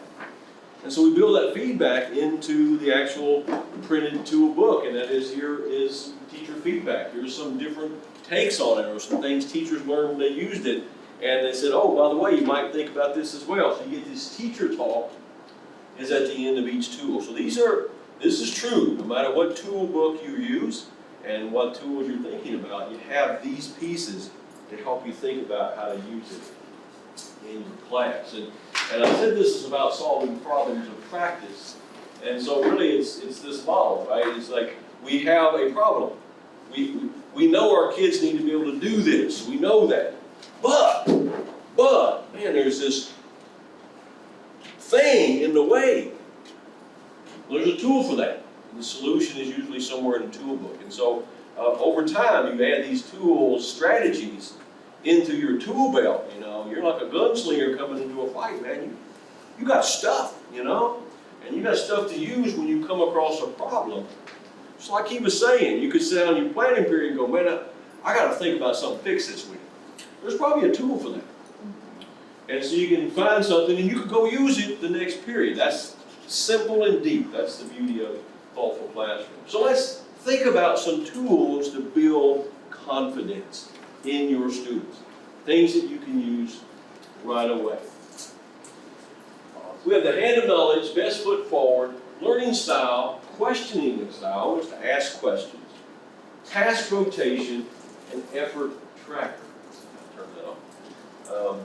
So these are the tools we're going to experience or talk about. So let's get going with that. So Building confidence. What are some tools to build confidence? Building confidence is important. Kids have strengths. Your students with disabilities have strengths. You know this, right? Maybe others don't know this, and maybe the kid doesn't know. So you have to be looking for those things. And this was a high school student from the book Thrivers, right? Finding out who we are as a person would be one of the greatest ways to reduce the burnout of school as a high school kid, of all the stuff I have to do. And once you find yourself and your place in the world, you'll feel better about yourself. So I think this building confidence really matters, because often kids don't have confidence. Nobody's helped them find and build confidence. So the first tool out of your tool book is called Getting to Know You. And I really like this tool for many reasons, because it does a few things. And the three moves you can make inside this tool, Getting to Know You, is a thing called the hand of knowledge, which somebody referred to just a while ago, a thing called Best Foot Forward in the letter to my teacher. So let's think about this idea of a hand of knowledge. A couple of ways you can use the hand of knowledge. The first way is this way, right? You can think about, I've got a diverse group in my classroom. You know, kids that come from different places, who have different traditions and different values, and have different kinds of things like that. So you can use that as a way to build a culture of, hey, we're different, but we are also very much alike. And so this is an example from a teacher that we got who did this with her students. And so this child kind of thought about the 5 things, right? And kind of wrote down, here's the things about me. And then here was another child. This kid was living in Kentucky his whole life, right? And he was having a conversation with someone who grew up in Louisiana. And so you had the students share their hands of knowledge. So everybody kind of does their hand, and then you kind of have a share time. So go find a person, talk about your hands of knowledge. What do we have that's in common? What do we have that's different? You know, one of the things we got to do in this world is figure out that, hey, we got some commonalities. We're always looking at the divisions, right, in the world, on some fronts, right? But as humans, as students, as learners, we have some common things. And here's what these kids found out about themselves. That, hey, you know what? We come from different parts of the world, but we kind of have a lot of things that make us the same. So helps us look at each other maybe a little different way. You can also use it to learn about preferences. And I like this for everyday use with students. And so you can start this out at the beginning of the school year, you know? So I want you to think about 5 things that I want to know about you. On your pinky finger, what do you do for fun in your free time? Hey, I was into sports. I had to farm, but I was into sports.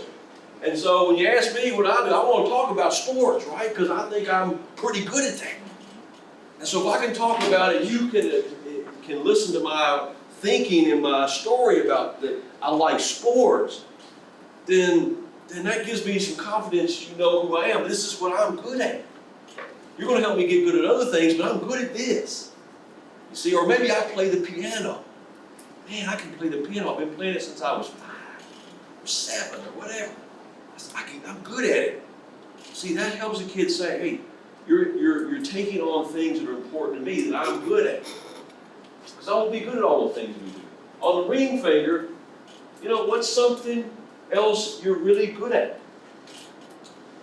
On your middle finger, if you're in middle school, be careful of the middle finger. Think about something interesting you learned outside of school. And on the index finger, what word or phrase best characterizes you as a learner? See, I like that. What characterizes you as a learner? That's probably a question nobody's ever asked a child. But it helps them think, what kind of learner am I? And then on the thumb, when school gets hard for you, what makes it hard for you? This is great insight for me, the teacher, right? I'm getting information that's going to help me build your confidence. I'll work on that. Love this little tool. So simple. You come in here to class, you say, boys and girls, everybody raise your hand. Raise your hand. Woo, big loud, raise your hand, okay? Boy, on your hand are some incredible things about you. And here we go. The first one, tell me about a dream you've had. Well, that's in the palm, okay? You know, what you do in free time. What are you good at? What do you struggle with? Let's find it out, man. It shows an interest, right? It gives me a chance to talk about that. Love this simple tool. But we're not done. Best foot forward. In your packet of materials, you have an example of best foot forward. I put that in there so you can see it, because I really like this tool. You can't see it much on the screen. But in best foot forward, it's a survey, right? It's a simple survey you could give your students at the beginning of the year to really get to know them on a deeper level and allow them to express the things they think about themselves. So the first one, I learn best. So as a teacher, as the reality is, I learn best. Number two, my greatest strength, similar to the hand. So, you get choices here. You'll be happy you have me in your class because. So that gives a kid a chance to say, here's what's good about me. Here's what's good about me. I'm happiest when. What's going on that makes me really happy? Something someone might say about me that's good. You see, this really builds your self-confidence. This builds yourself as here's what people say about me. And we pay attention to what people say about us. Number 6. I'm going to turn that off, I promise you. The subject that I do best in class, in school is in this, and why that is true. And then number 7, things I'm good at outside of school. And number 8, things I'm good at inside of school. These are the things I think I'm good at here while I'm at school. And then number 9, if I'm paying attention and working really hard, that's commitment, see? What gets my commitment? What can you do to get me to be committed to the things you want me to think about? I love that question. And then number 10, I do my best work when the assignments you give me are. You see, this is really good information for us as teachers to really help build these things in our students. And the last one is a letter to my teacher. And it's really, not my favorite, because it can hamper some situations. But it's actually a good tool to allow people to say, here's a letter to my teacher, here's the things that I want you to know about me. I like the other things because they're specific and they give me specific information that I need to know as a teacher to help my students. All right, let me pause for a second there and think about that tool, getting to know you, and what would you use out of that in your classroom as the school year begins? On the middle finger, I'd absolutely put what don't you dislike or what you dislike. That'd be funny. Yeah. I think that both of those are definitely some starters to some good conversations concerning transition, post-secondary transition, and ILPs for our students. Yeah. Yeah, that's a good point about the ILP. Other thoughts on that?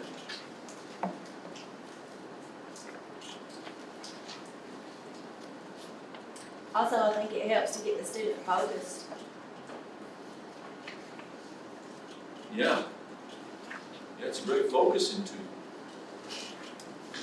Helps me think about things I probably don't think about as a learner very often. Nobody's ever asked me that question. What makes me happy? What helps me learn? See, my teacher's into me here. This is good. I got some confidence that my teacher looks at what I do.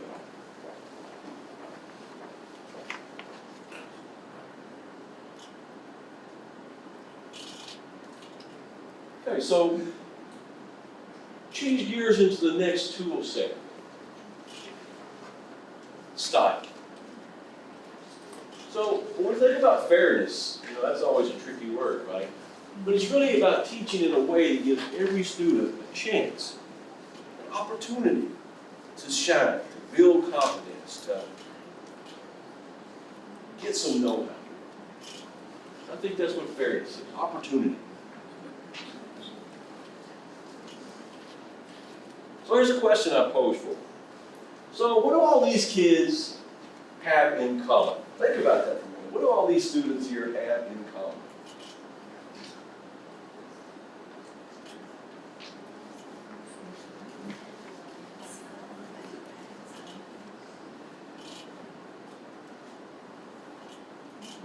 Well, they have a lot of things in common, right? They have a lot in common. But one of the things they have in common, we as people, is that we all have preferences. There are things that we like, things that we like less. Preferences seem to matter. Let's do this, right? So you have a preference for your particular behavior. So everybody clasp your hands together. All right? So what do you notice about your clasped hand? Where's your thumb? Which thumb's on top?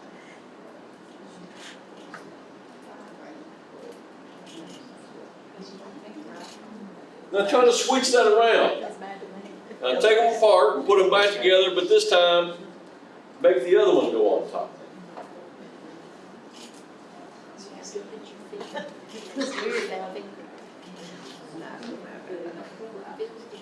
Yeah, it doesn't feel right, does it? It's like, something's not right there, Steve.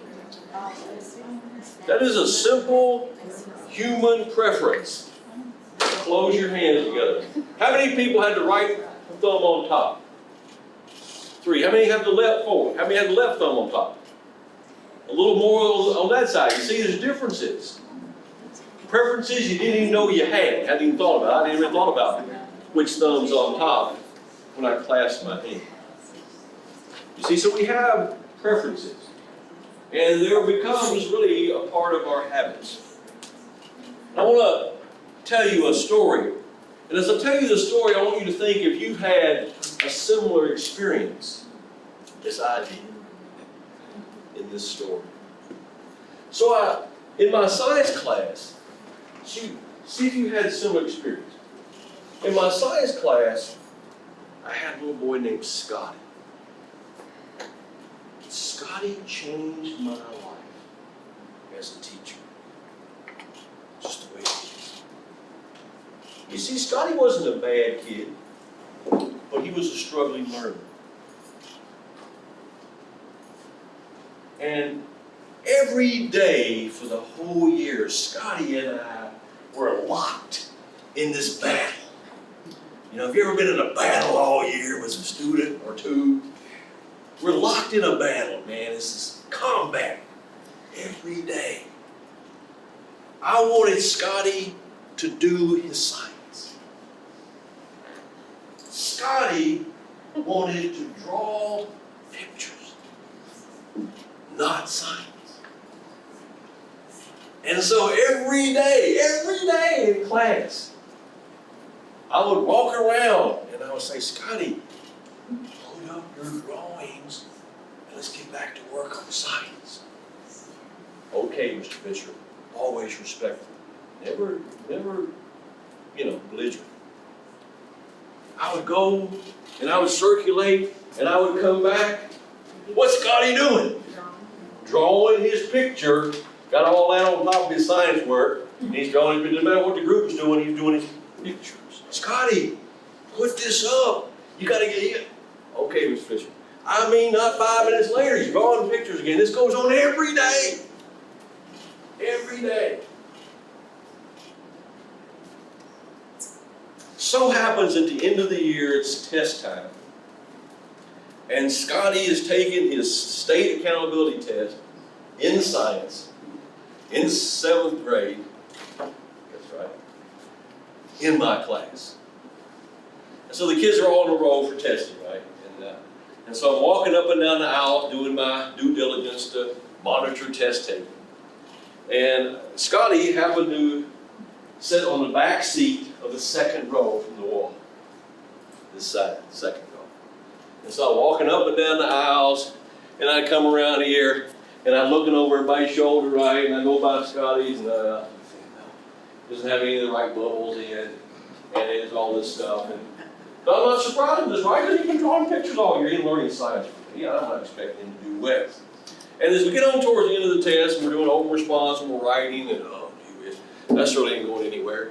And but I'm walking around, and I look over. Wait a minute, something was happening. Scotty had an answer. He had an answer. It was not only just an answer, it was a good answer. It was probably a distinguished answer. And I'm thinking, what? I gotta study this a little bit. You know what that question was? Draw, leg, briefly describe, food web. It's immaculate. I didn't take a picture of that, so this is a graphic. Don't be thinking it's all on stage. He's taking pictures of the text. It's just the other. There it was. And I'll tell you what, my heart sank. It literally sank. I couldn't even tell this story for a long time. It impacted me that much. Because you know what it told me? You failed, Scotty. Not in grades. As his teacher. Your job is to teach him to be responsible. How do you use your gifts to learn my content? You see, I realized in that moment, Scotty and I didn't see the world the same way. I saw it in numbers and in words, and he saw it in picture, in graphic. I missed it. I failed him. I was his teacher. I failed him. Because I didn't know. I didn't know what to do. I just thought he didn't care about science. He clearly learned something because he could draw an immaculate picture and follow the rules. Have you had an experience like that? A kid that changed you forever because of the things that they were doing you didn't know. I didn't know. But I tell you what, I say it changed my life as a teacher. I said, I'm going to figure out how do I help kids like Scotty. And then I thought about what about all the other kids who come through my class, who thought about things differently, who had strengths, and I didn't see them, and I didn't know them. I failed a bunch of kids, not just Scotty. Man, that hurt me in a deep way. And I vowed to spend the rest of my career trying to help that company. So, preferences matter, right? Preferences matter. We have to think about what is your strength? And how do we work on that? And this quote by Robert Sternberg says that, we're often casting kids out on the dust heap because we're not thinking about their assets and trying to use those assets to build their confidence in being able to take on harder and harder things. And, 20 years ago, 19 years ago, I went to my first training for Thoughtful Classroom in Bowling Green, Kentucky, with a man named Harvey Silver. And this is a slide that Harvey put up on that training. And I'm still showing it 20 years later because it impacted me. Because I remembered my experiences with Scotty. Here's the research, Rick. Had you known this beforehand, maybe you would have done something different. 60% of the kids we receive failing grades in middle and high school are doing so, not because of them, but because of the way I was using their gifts. I think that's huge. Also gives me hope. I can change. I can do things to help my kids learn at high levels. Preferences really matter. So it's really not about the mismatch. It's about using the assets. But it's also about building the weaknesses. Right? But let's start with what you can do. And then let's build the other pieces so that you become well-rounded. That's response taking. So to teach a kid well, we have to understand them and know them well. Hand of knowledge helps us begin to know them well, know them better. See? And so does this next set of things. So, oftentimes we talk about this idea of attention. What do we pay attention to and how do we make decisions in the world? And we all have similar things. And you may have heard of Carl Jung, J-U-N-G. Carl Jung was a psychologist, did a lot of research on this. And he discovered that all of us have preferences for how we perceive information and how we process that information. Not one better than the other, just differences in the way we perceive and process information. And so that helps us decide what we're going to pay attention to. It helps us decide what we're going to pay attention to. This is how we make our way through the world each day. And here's the important part. One of these is more natural for us than others. So knowing that is an important thing for me as a learner. I promise you, I didn't learn this stuff until I was a teacher. I wish I had known it when I was a middle school kid, because it would drastically have changed about how I would approach learning. You know, it helped me figure out some things about myself as a learner. Well, this is powerful stuff we're about to get into here, so hang on. For example, some people prefer to pay attention to details. You heard people say, I'm a detail-oriented person. Some people like to see, just give me the gist of it. Just give me the gist, I got it. Do you know people like this? Which one are you? Ask yourself that question. Which one are you? Some people like to ask why, like to ask how, before they make a decision. Some people make decisions on gut feeling. That feels right to me. Or it don't feel just right. Do you know people like that? Are you like that? Make decisions on feeling. You see, these are the natural tendencies of us as learners.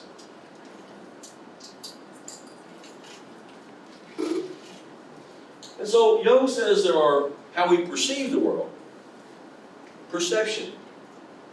And so if we look at these four things and we take the top two, then what we call sensing and versus intuition. And here are some, examples. That do you like details or do you like the gist of it?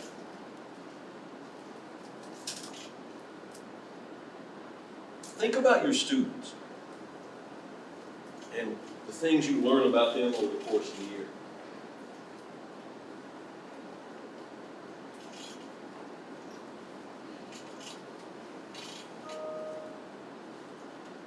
And so that's how we pay attention to things. And then how do we make decisions in the world? So this is the other two, right? Either make them as I think about them first, or I go on my feeling. And there's some examples of each.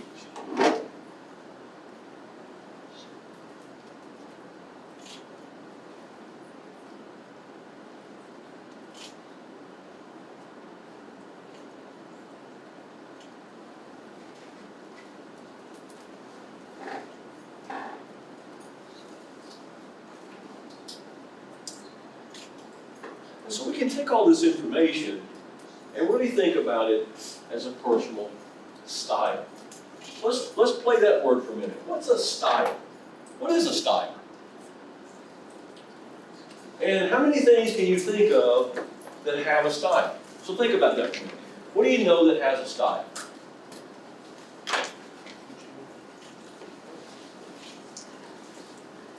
Fashion. Architecture. Architecture, buildings, right? What else? Music, teaching, style, right? Hair, style.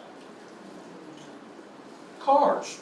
We got, you know, when I was a kid, you knew all the cars went by you because there's only certain ones, right? No, that's and I used to be like, I was so confident in myself that I could name any car. I'm totally giving that up. I don't know what that car is. Never seen it before. Houses have style. Writing has style. Clothes have a style. Movies have a style. Lots of things you all say. And so what is a style? What's the definition of a style? Preference. Difference? Preference. Preference? A way Yeah. of doing something. Say again? A way of doing something. A way of doing something? You know, in this particular picture here, you have a house. You have kind of a colonial style house. You have kind of a ranch style house. And then you have a house that, you know, I don't know what that is. You know, that's something. It's a house. Right? It's a different style. So they would have characteristics, there would be specific characteristics to the style? Yeah, so they have some characteristics. A style has a set of characteristics. A style has a set of characteristics or a pattern, right, that distinguishes it from something else. So when you think about kids, we have preferences, we have the way we perceive information in the world and how we make decisions based on it, and those are different in each of us. Similar, we're going to have groups, but we're dealing with information differently.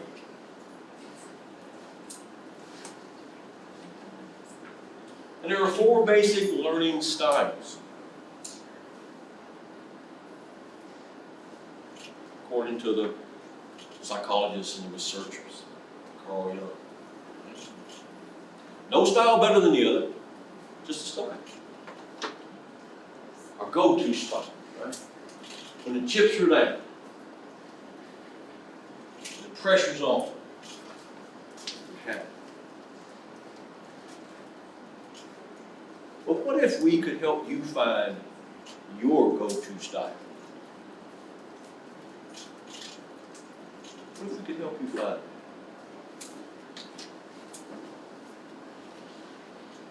I want to pause on learning style, and I want to open the floor up for questions, comments, concerns about style.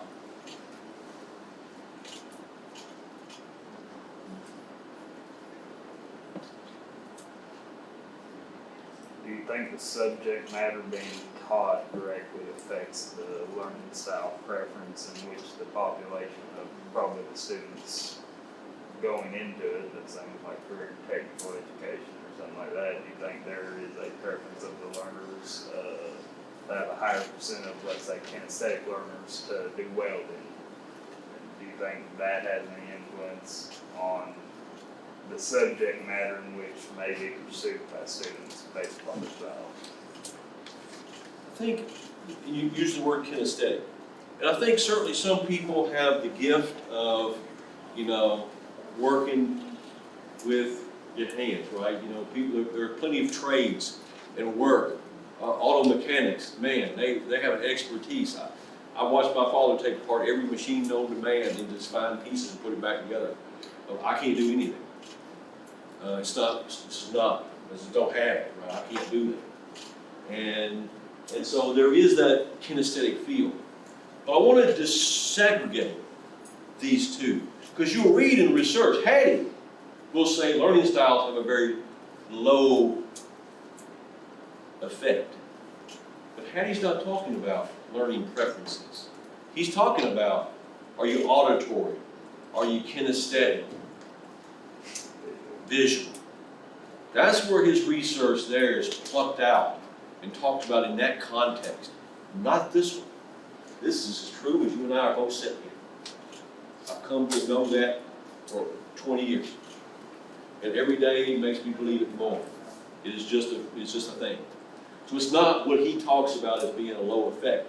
This is about preferences, how we make decisions. And I hope that I'm able to help you see that across this chasm here in a few minutes. Boy, I'm so excited about this right here. At your table, you have a thing called learning style inventory. Let's get this out. We're going to do this before lunch, which is high noon, right? We're just ready whenever you're ready. Oh, Probably you just, we do it now? whenever you're ready. Well, let's do it. Y'all want to eat? Who wants to eat? Who wants to keep working? We have chicken casserole, potato casserole, green beans, salad, and dessert. Woo! Now who wants to eat? Before we dig into that, so you can think on a full stomach, let's come back and we'll start the style inventory as we come back from lunch. And how long is lunch, Young? Until an hour? 30 minutes? 45 minutes. So 25 after? Yeah, 45 after. 45 after. Enjoy your lunch. Thank you.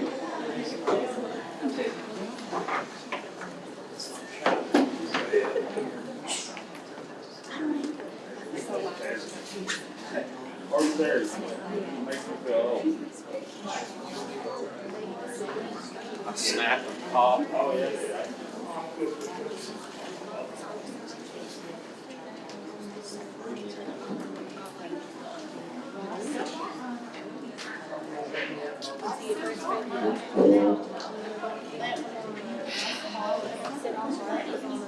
So ladies, how's the morning? Often she helps me so far. Ladies, is anything you want me to do? Meeting the needs of folks, anything?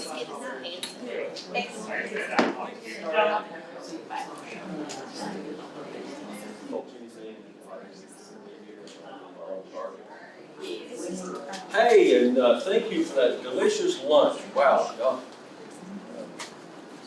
So good. Always eat too much. So before we get started, I would invite you to stand for a minute. Let's stand up and let's see if we can, get our blood flowing, our mind flowing, and get things going, and so, bend over and touch your toes or, whatever you want to do. You make me wanna. Yeah, wait on. Hey, dance a little bit, move your feet. Hey, hey. Oh. All right. Thank you for playing along again. Thank you very much. Get the blood pumping. Boy, I'm excited about this afternoon segment working on confidence, competence, and commitment. We were going to investigate your style. Remember, there's no right or wrong style. And let me kind of give you the short end of the directions, okay? So if you open up your handy-dandy package here, to the inside of the front cover, you're going to see this thing. If I need one, did everybody get a copy of the learning style report?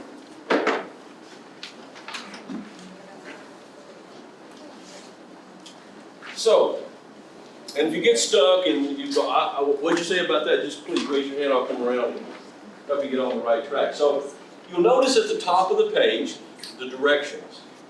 And it says, we're going to give you a list of words.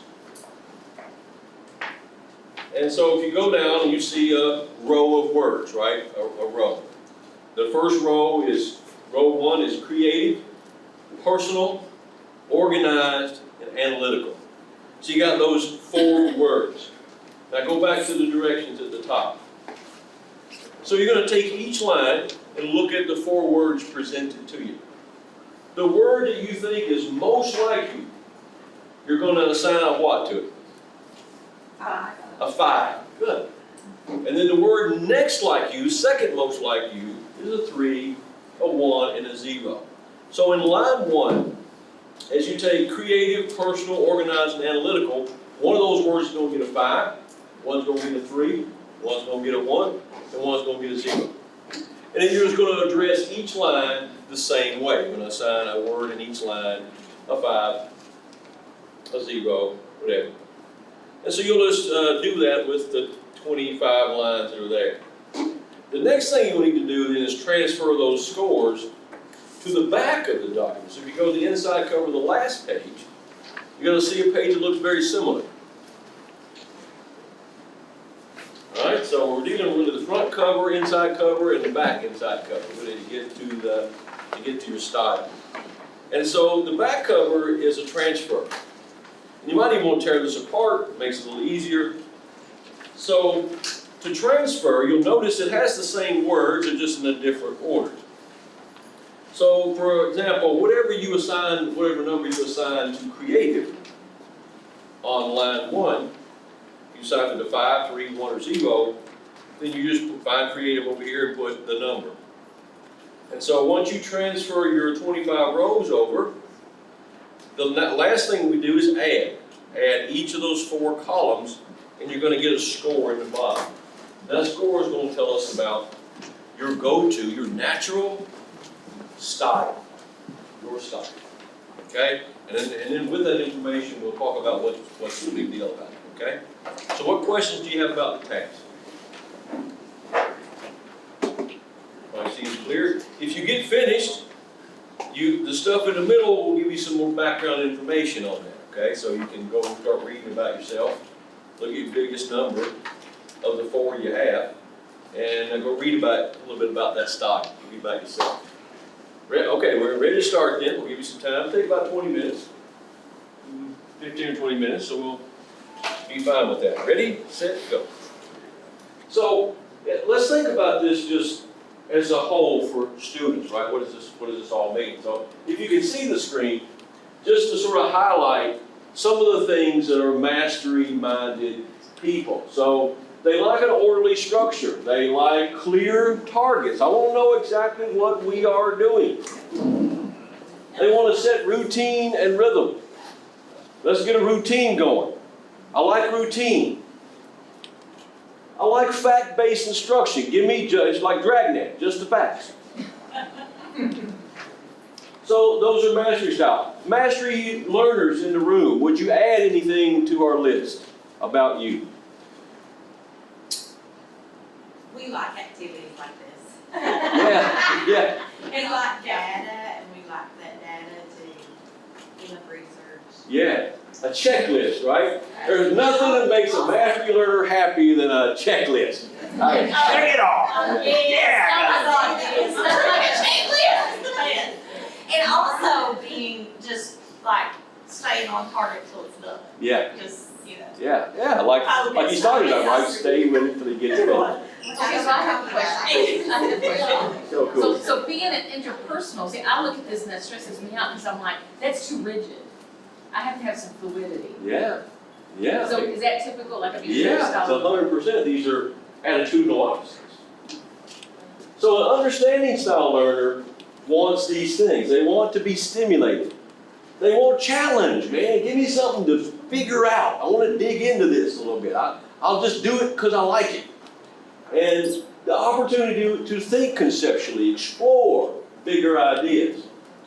And freedom to sort of expand my horizon, think about things and grow in those things. And they like stuff that stimulates their mind. So understanding people. Tell us a little bit, is there anything else to the list that you would add to? None of us like time tests. None of you like time tests because it feels like you're compressed and you can't really get into the details of it, right? Same thing with work independent on something and then get feedback at the end, like when my best work is done, and instead of, I don't like feedback throughout. You know, I don't mind feedback, but Yeah. I'd like to. Do it and then take a look at it. Yeah. And make adjustments from there. How do I do it better next time? Yeah. Interpersonal folks, in this corner. Interpersonal folks like a warm, friendly environment. They like that. They like personal connection. They're always looking to make connections to people and content. How does this make sense to me? Are you thinking learning window? Or excuse me, window notes, right? Interpersonal people are going to be wearing that feelings box and connections boxes out. That's how they're making sense of things, you see. Clear goals. I like to be clear about things. Precise instruction. They like to work in groups. Now, we all learn by talking together. We all do.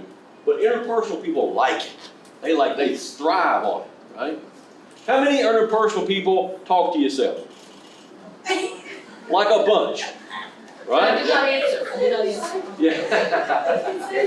Yeah. So, it's processing, right? You're processing information, and if there's nobody to talk to help process it, you talk to yourself. Now, we all talk to ourselves, but generally speaking, interpersonal people are like, oh, we talk to ourselves all the time.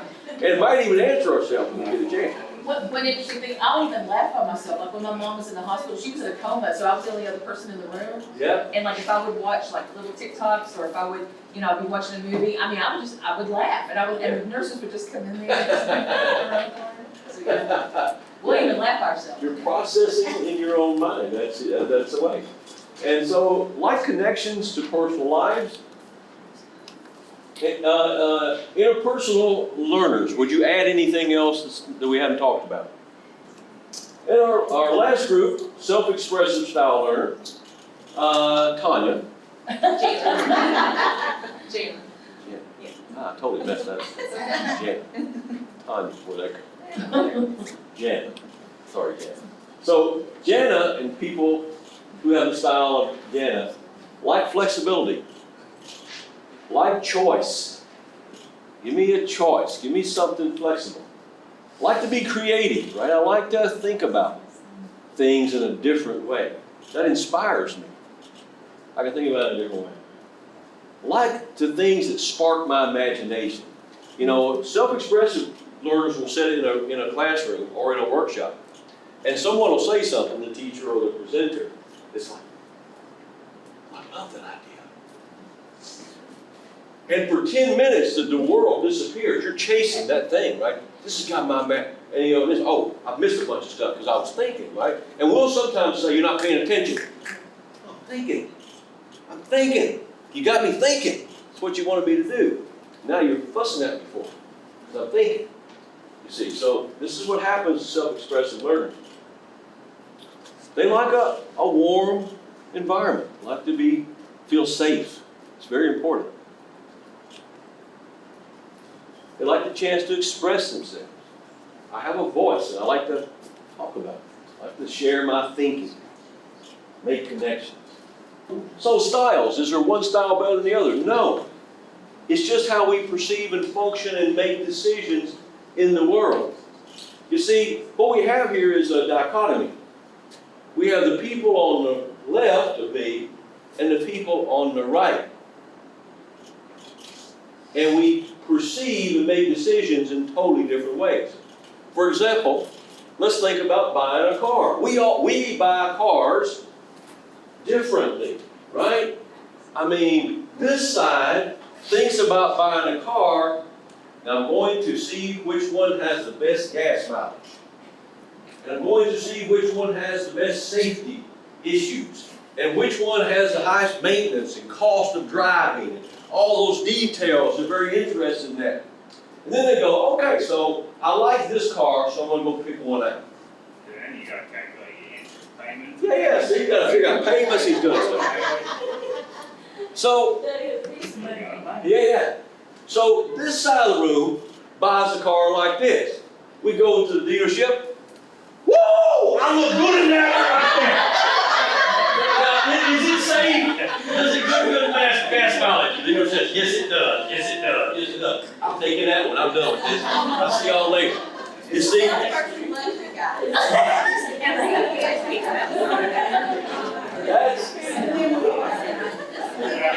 That's the thing.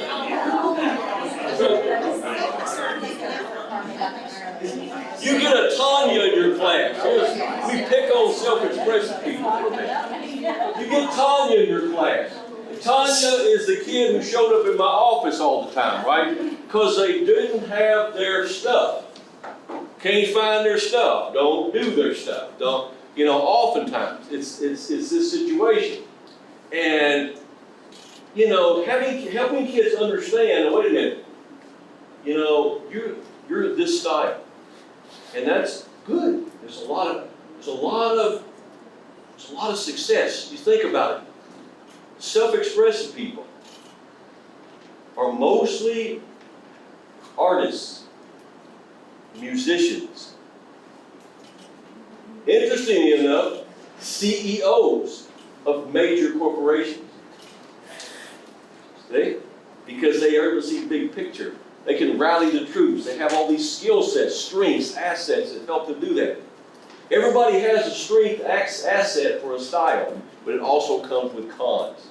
One of the cons of self-expressive people is that when they get too busy to do what they're doing, their response is, find something else to do. Add to the plate. It's the opposite of what should happen, but it's what their style takes them to do, right? And so they lose interest in stuff very quickly. So if they don't have a chance to be creative, they're checking out fast and keeping up with stuff. Like, see, I'm a self-expressive learner, so with time. And so, I called you Tanya again. I'll get something you can hit me over the head with. I was going to let it sound, I was like, well, I'll say. Point out my mistakes. Thank you, Tanya. I'll say it again. It's Tanya, from now on I'm Tanya. Yeah, we changed your name. See, I went to a workshop, they changed my name. So, I'm losing my mind. I would see self-expressive students come to my office and they can't find their stuff and they've lost, they can't do haven't done their work. I lost it. How do you lose it? And then you call their parents and say, we're having all this trouble with them turning in their stuff and figuring it out. And the parent is like anguished on the other end of the line. Like, Mr. Becker, I don't know. This morning, I took the kid out, I put the homework in the backpack, I zipped it up, put a padlock on it, and put the boy on the bus. I don't know how he don't have his homework, because I know he had it when he left here this morning. You see, this is a common thing in middle school with self-expressive learners. And so we have to work on strengths and weaknesses of your style. It has a great asset. It also has some weaknesses, as do all of our styles, and we have to work on that. So what does this mean for us in school? Let's get to a piece of this. So mastery learners make up about 35% of the population of people. 35%. This next number I want to give you is their tendency to fail or drop out of school. For mastery learners, it's about 12%. They're pretty good at school. School is good. Understanding learners, the smallest population. Only about 10% of learners are understanding learners. As a result of their inquisitiveness and their deep dive into thinking and doing, only about 1%. I mean, these are situations where there's a lot of stuff going on, and it derails them, because otherwise the whole academic world is their playground, right? Let's go to the other side. Interpersonal learners make up 35%. So 70% of the students in our classes are going to be on the front end of the building here as we look at it from here. All right? Watch this. 65% interpersonal learners are at risk of failing and dropping out of school. We have to pay attention to this group. Why would that be the case? What was that percent? Because I think they're not getting enough interaction. The teachers want to put them in straight rows and tell them to take notes and that whole kind of thing. So they can process the learning without talking and collaborating. Yeah, traditionally in school, right, it's sit in a row, listen to me talk, you do as a response to that. And that is totally outside their strength. Outside their strength. Let's look at self-expressive people. The second smallest group, 20% of the population, and the second most at risk at 22%. Again, we don't always give chances for choice and creativity and a way to think about that.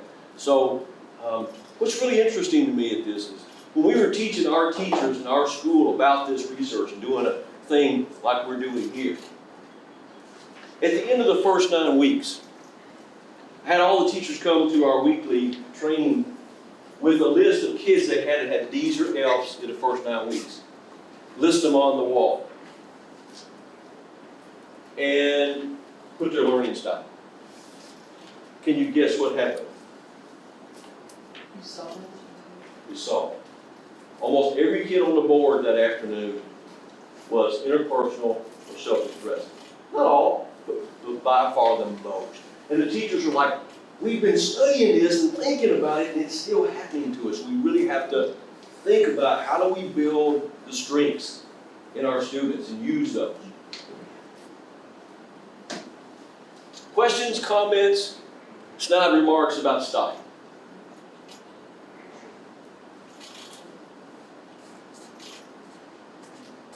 All right, I'll let you go sit back down, back to home base for a second.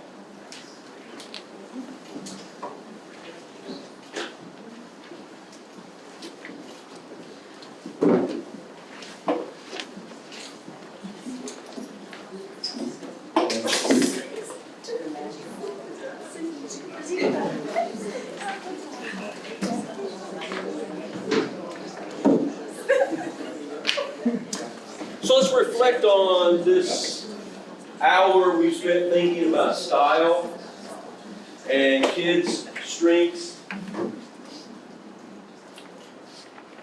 And with this question, right? How will recognizing your own style affect your interaction with your students?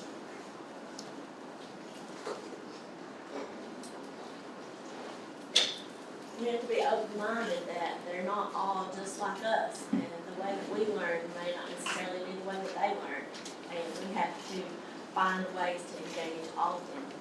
Yeah, and if you study the things inside your package there, that inventory, you'll quickly get where you can recognize it in a kid like this. When you start seeing behaviors, you're going to hear it. Like you guys were talking about, I even hear it in what she says. When she talks, you said that, you said, we can even, I think you're the one saying that, like when they talk, we hear the same words come back, right? It sounds like you, right? And so you'll notice that in your students, and it gives you some insight. Oh, this is what their strengths are. And they have weaknesses too. So I think it really puts us in a position as educators, whether we're working with adults, and some of us here work mostly with adults, but some of us work with adults and students, understanding our learning style, which translates into our instructional pedagogy, and then we've got a mixed group of learning styles that we're interacting with, and that has to cause us to adapt our instructional pedagogical approach in order to help folks understand the message that we're trying to convey, or maybe from activity. So it's very complex and sophisticated. Yeah. If you think about it. Very. You know, and you gotta be able to adjust. And if you're a classroom teacher, you have a big group of students, 6 times throughout the day, you're gonna have to make a lot of adjustments. But the great teachers are able to do that. Yeah. Making the adjustments is really important. Yes? Do you think that we're like it's genetics, like we're sort of born this way? Or do you think like over time, just different experiences in life might lead you more to more interpersonal? Research I read about it is a combination of both those things you just said. It's a combination of birth and environment, right? And so what you grow up doing a certain thing, focusing on a certain thing, your parents are a certain way, you would perceive everything that you get from them as this, and so you gravitate towards building those habits of mind. So it's a little bit of both, but over time that has developed you into this, your natural state. And I don't see this stuff changing with people over time. It's like you go back and take a survey 10 years from now, And likely, unless you had some kind of major life-altering situation, you're all about the same style. Because, yes, sir. Kind of to touch on what you just said, I think with like how big technology's getting, I think it'll definitely like, you'll see a bigger shift in the way kids act. Yeah. It's like, you know, I'm 28, so whenever I was like in the first, second, third grade, it was very, you know, like read your book, you know, there's a certain way to do things, but now first graders, it's all like on tablets and smart boards and this and that, and I think like that kind of stuff will rewire how they operate. Yeah, it'll probably change the numbers on that screen too, because there's more now, choice and engagement, there's ways to do that we didn't have, 10 years ago. So, yeah, very well, and what we know about learning research is shifting that too. It's like, talk less, get kids think more. All that plays into the interpersonal and self-expressive learning. The mastery and understanding people is still gonna be okay, because that's school. No doubt about that. So,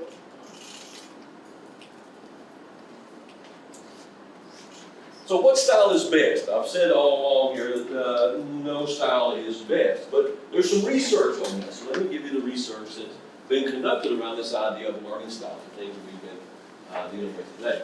So Sternberg did a test, right? So they had a group of students, they taught strictly on a memory-based approach.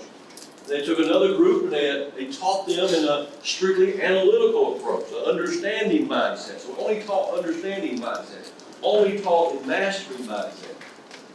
Only taught in self-expressive mindset. And then another group that was taught in, the interpersonal connections, practical approach to things. And then they took a group and they taught that group in all 4 styles. All 4 styles were used. And here's the results.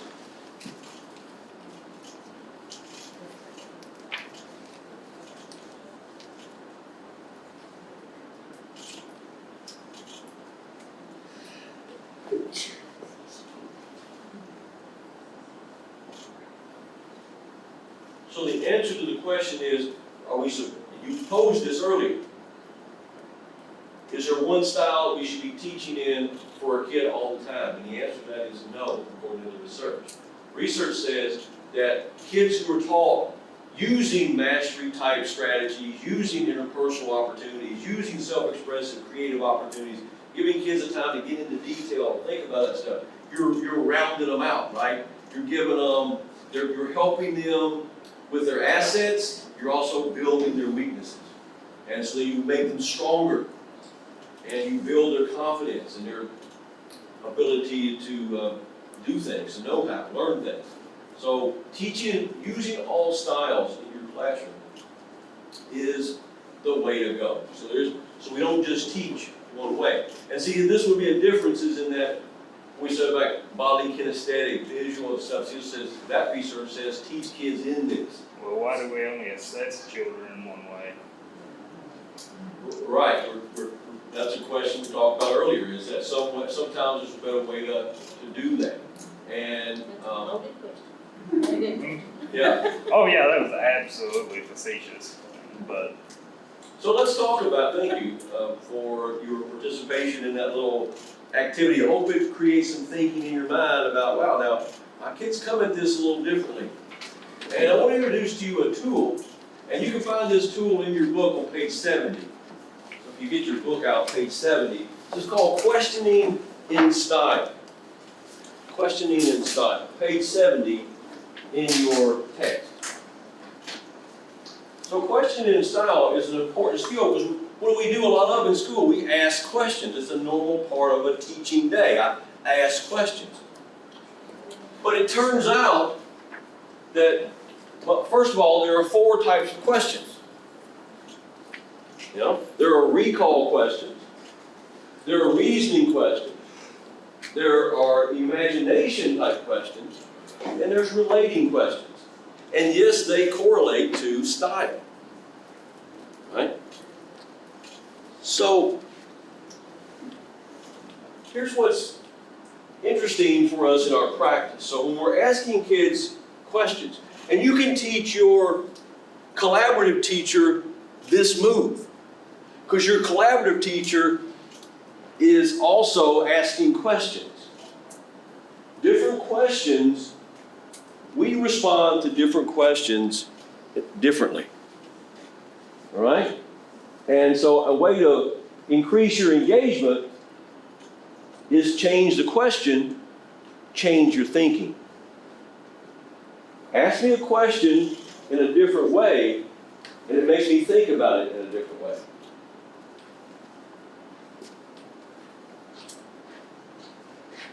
Like for example, this one. So a recall question, what words tell you about where the story takes place? It's kind of a recall thing. Here's a reasoning question. How does the setting influence the story?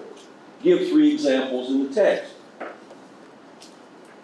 Could you create a new setting that would change the story? If you could do that, what would it be? Or how do different settings affect your behavior? Select 2 ideas and explain them. You see, I'm getting at the same content. It's a differentiation technique.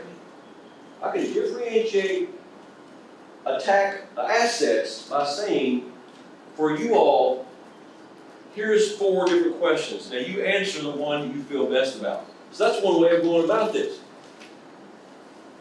I'm going to create 4 questions, 1 in each style, and I'm going to give my kids a chance to respond to it based in that way. And that is a way of allowing me to use my assets to show you what I know. It's also very helpful to ask questions in different ways of the whole group. So you want to pose imagine questions to your whole group, because mastery people need to develop that whole piece, that creative piece, like imagination piece, like let yourself go for a minute and think about this. What would you come up with? So it helps train them in their minds to grow and think in different ways. And so changing the question, you change the way somebody thinks about it. Thus, you can really change the engagement that you get out of it. But it also, like, when you answer, because like, I know a lot of us talk about that in our groups, that we had like 2 pretty high scores that were very close. Yeah. So if you do that, does it give that student a chance to go into like another domain? Yeah. And show Yeah, off? you can obviously use another strength. Because most people have some score in each box, right? I mean, you weren't 0 on 3 of them and high, 100 something on 1. You had some score in most of them. You had a score, so you have some balance. All the people in this room have skills in all 4 of these areas. You can do this when it comes to it. This is really about your natural state. What's your natural state? Doesn't mean you can't function in those others. But we need practice in all of them. That's what the research tells us. We need practice in all of them. And that's where it comes into play for us. So, one of the things I love in your text, if you flip over into pages and find there is a page in there that has a bunch of stems. You can see it right there. So from page 10. Look at page 72. We've done the hard work for you here. We've given you a gazillion stems that are in each of the styles. So as you're planning your lesson, and you're thinking about what questions am I going to ask in this lesson, what questions am I going to ask in this unit, then you can start thinking, I'm going to pick this stem and that stem and that stem, and I'm going to use these questions so that I'm making all the students think about this in a different way. And you're stimulating thinking as you go along. I love that page on page 72 as a resource for you to plan your questions. In Allen County, when I was a central office there, one of my jobs was to train new teachers. And so we always did questioning in style. And the learning style isn't work, by the way. Every person hired in Allen County to teach for a year, we took the same inventory you just took. We gave it to all of our students at my school every year. And of course, all the staff had it, because we really paid attention to making sure we're raising everybody up, but we're also getting those assets and using them. Become aware of them, it builds confidence. I'm telling you, styles help me figure out what was wrong with me, right? The stuff I do to try to make sense of stuff, I'm a self-expressive learner, so it's different. Why do I do those things? When I learned about this research, I'm like, oh, maybe I'm not as weird as I thought I was. because I think in a different way, but so does everybody else. I actually train site-based councils in the same work, because when you're sitting in a site-based council meeting, the mastery person and the understanding person are asking why. So now, why do we want to do that? Now let's go through this again. And these people are going, enough already. They've already talked about this. They've explained it 2 or 3 times. Like, what are we doing? Are you dumb? You see, but when you understand style, oh, you're just processing. You're making sense. I already got the gist of it. I'm good. You needed details. Vice versa.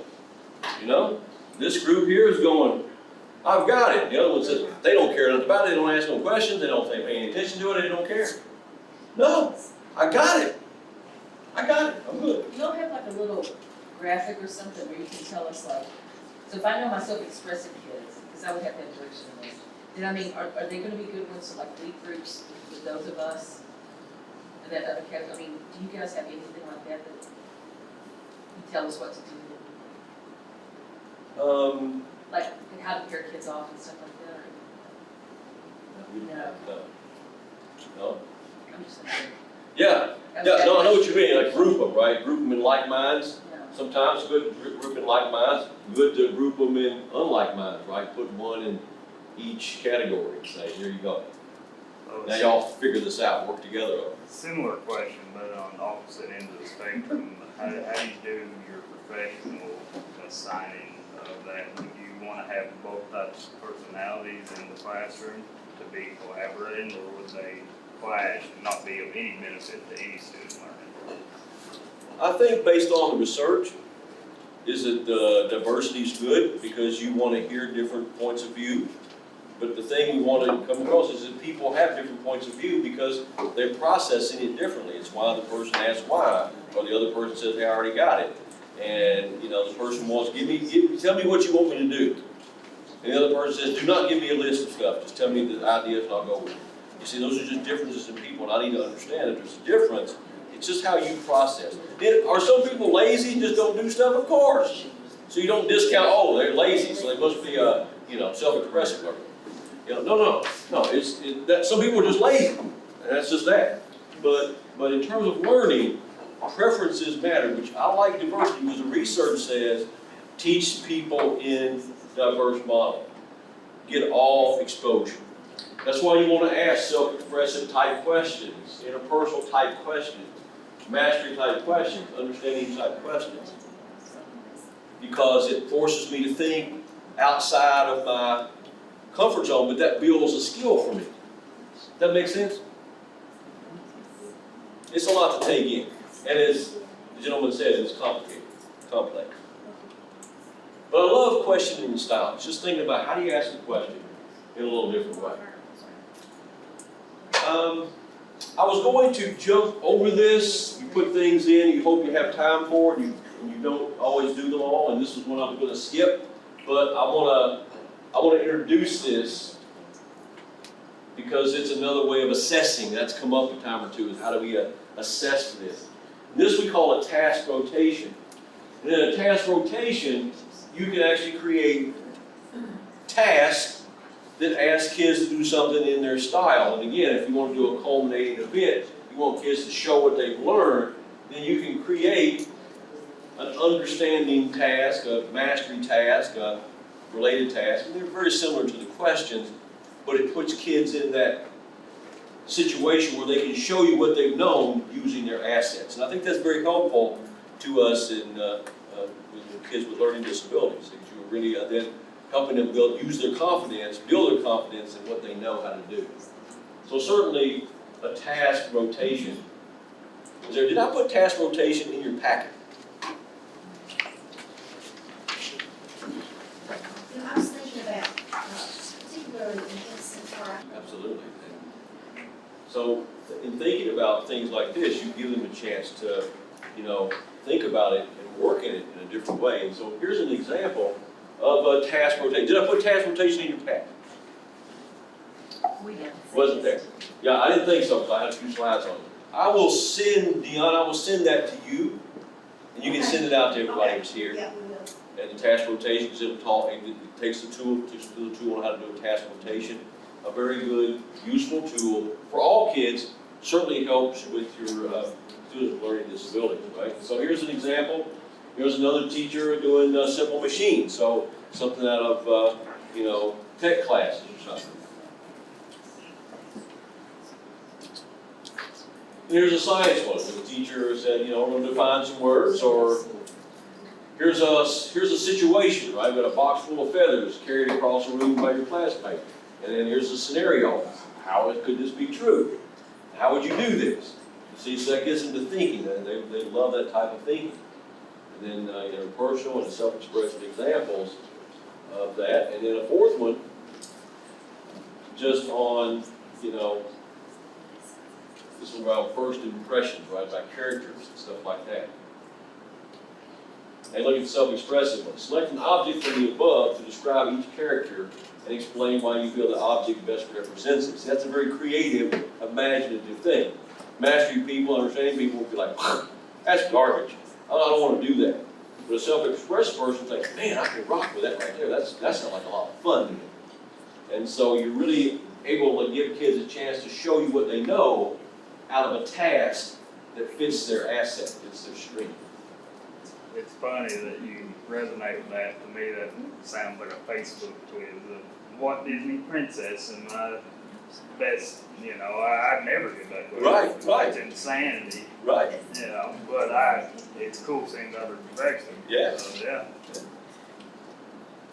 Another way you can design is through your basic assessments, right? You can take your learning targets and build a task rotation to match the target. For example, in this set of targets from this teacher had I can convert fractions into percentages and percentages into fractions.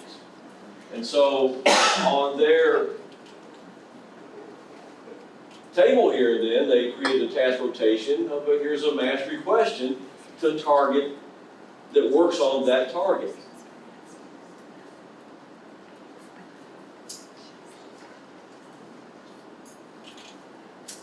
Then here's a couple more targets. I can compare and contrast fractions and percentages, and I can explain when and where it is best to use a fraction or a percentage. And so they created an understanding assessment for that. And then this target, I can apply fractions and percentages to my daily life. And so here's an interpersonal assessment task that gets at that target. So you see how you could use this kind of thing as interventions for your students to give them alternate means to show what they know.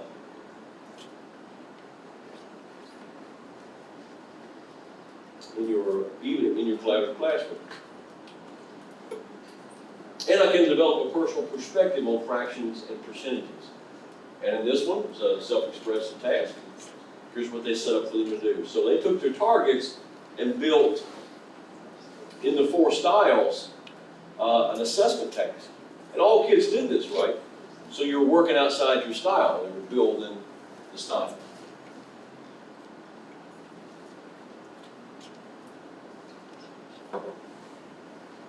So task rotation, I'll send you that tool so you have that if you like that idea, and I want to build some assessments or build some tasks around that to help with those things, we can certainly do that. This is just another one more broad, like here's all of my targets, and here's 4 different tasks that cover all the targets. This task differentiation will be very, very effective for gifted students as well. Pardon? Gifted students. Yes. Kids on the other end of exceptionality. Yeah, absolutely. It works sometimes on. Gifted students are very rigid in the way they want to share their knowledge. Yeah. And so it kind of helps them to develop in those other areas that they're sometimes resistant. It's a great point. It's definitely helps them to expand their and build their confidence, right? Because often they are the least confident in the world because they're in a lane. Good point. All right. Let's take a breath. Take a minute. reflect on style. What is that? What's that? What's sticking with you right now? What's resonating with you? What? So what? Now what? You know, what's that about? So what? Now what might that mean for me as a teacher? How would I use this in my classroom? What's my theme? I'm going to give you a minute or two to just reflect, settle that before we move to the next thing. Okay, so there's a couple of tools, a couple more: question and style, task rotation. 2 ways to attack this idea of style. There are others. Those are 2 sharing with you today. All right, let's change gears to another common problem we face in school, but certainly we face these problems in our classrooms with learning disabilities. Does this sound familiar to you?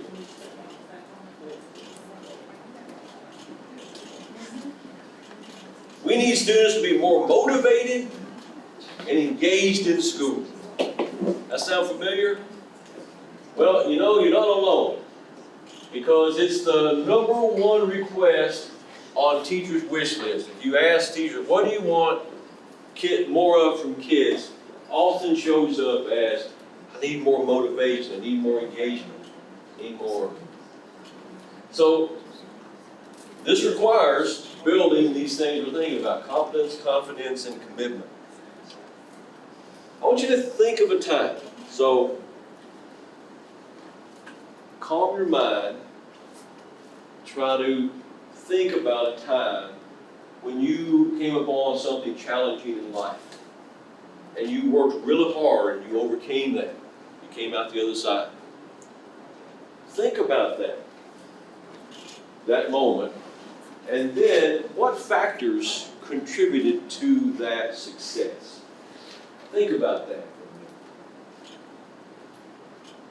So chances are, in some of your thinking around that, you came up with effort, that you had to work hard at it. That was probably one of your reasons, one of the ways that you got successful, right?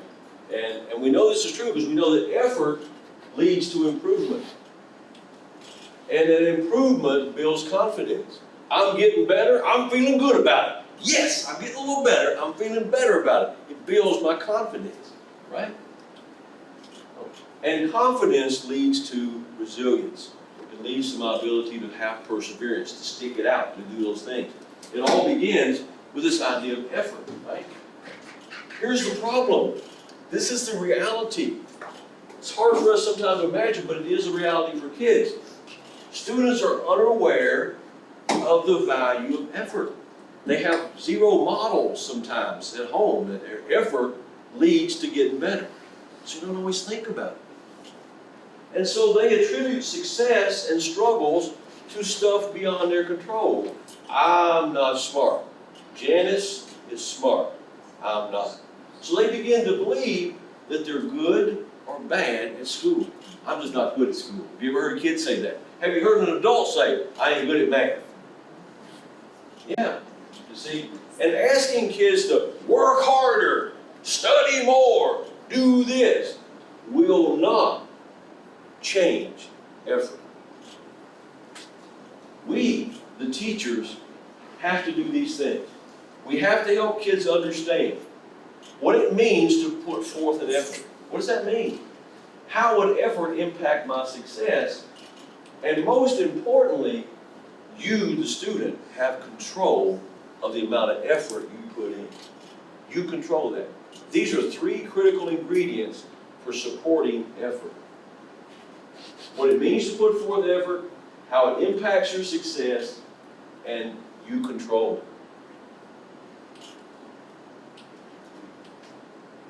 You have a tool in your packet called I Can and I Will. It's a commitment.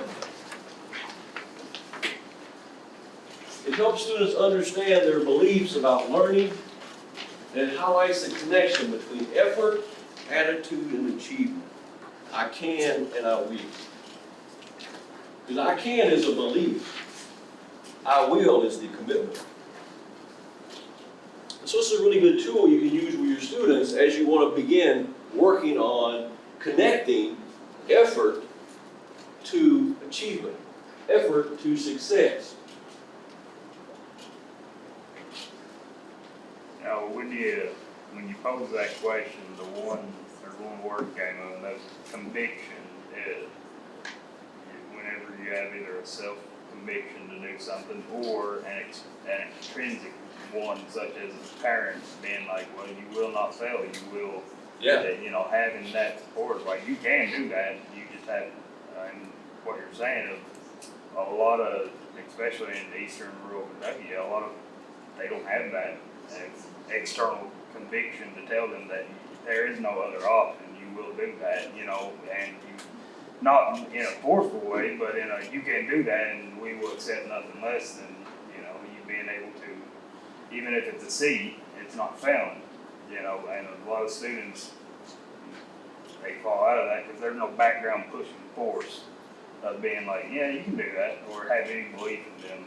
Right. So if they have no one else telling them that you have no other option to fail, why would they ever tell themselves that, like, I can't, you've got to get that done, Yeah. So. Yeah, so getting kids to commit to things, commit to work, commit to doing this assignment, commit to this, you're really helping them build that capacity. Somebody says, there's things in the world you have to do, right? You have to commit to some things, you have to do them. So it's a nice little tool to help think about that. I want to show you this video, just because I think it's just too powerful not to show you today. So take a minute in your groups and talk about what that means to you and your work with your students, and how would that be useful to you? Have a conversation with your group. Okay, so I thought we would end our day really focusing on competence or building the know-how and kids. And I want to share this set of tools with you, what we call the best bets. These are best bets. They're best bets for several reasons. One reason is they really help you teach the content that you want kids to do, and they build the skills. More importantly, they build the skills that kids need to access content, make sense of it, remember it longer. They're also skills that show up on like all state assessment tests. So they're the kinds of things that if you might know the content, but if you don't know how to use the skill to access it, then it's going to create a problem for you. So we're going to really look at these best bets before we close out our day. So here's a list. So look at this list on the screen and pick out in your mind 3 problems of practice that you notice in your own students. And boy, if I could work on that problem of practice, that would be really, really good. Feel like in your own mind you got your 3? That you think or would be your priority? So these are problems of practice, right? These are issues you're trying to help students overcome, okay? And I said at the beginning of our workshop today, you got a problem, there's a tool for that. And so here are your statements, just in a different, you got them stuck to the side of the screen there. So when you talk about reducing impulsivity and monitoring thinking, there's a tool called Power Pause. It really helps us slow down the thinking and get kids to pause before they say or write or do, and to process information. Using evidence is a simple tool because. Developing vocabulary, 3C word walls, and 3C word walls, you think, what, word walls, that's an old idea. It is, because we don't use it correctly traditionally in school because it's a passive process. We put words on the wall and say, what's our word wall?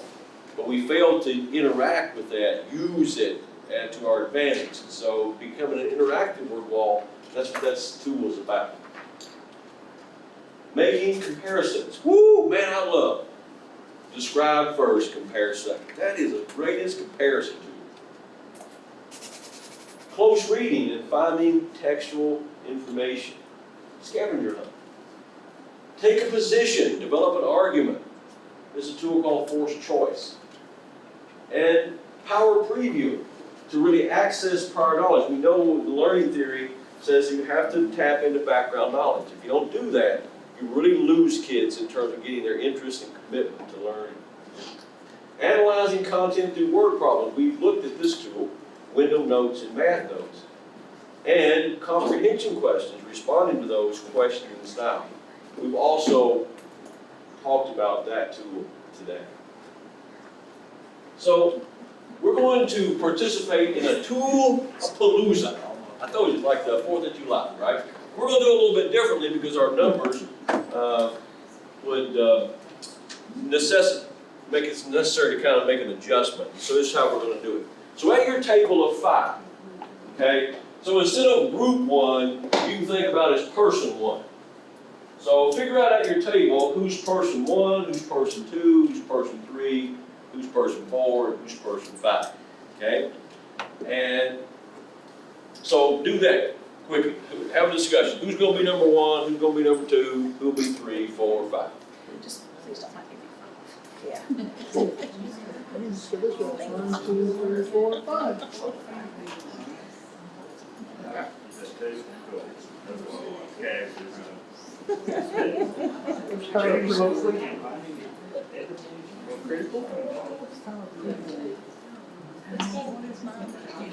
Got it sorted out?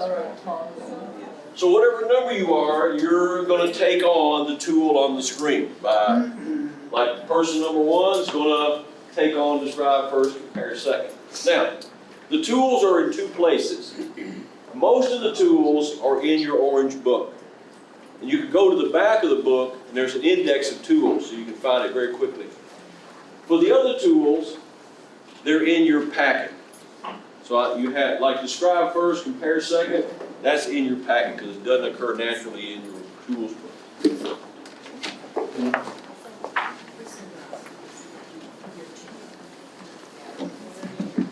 So the task here is simple. It's almost a jigsaw. Is that we're going to give you some time, 5 minutes, to become the expert on that tool. Remember, all tools have 4 parts. So you're going to be thinking about what are the 4 main parts of this tool? What's it do? Why is it important to us? How would I use it? Because you're going to become the teacher for your group about that tool. So you're going to be the expert, shares that tool. Hey, what was the 4 parts again?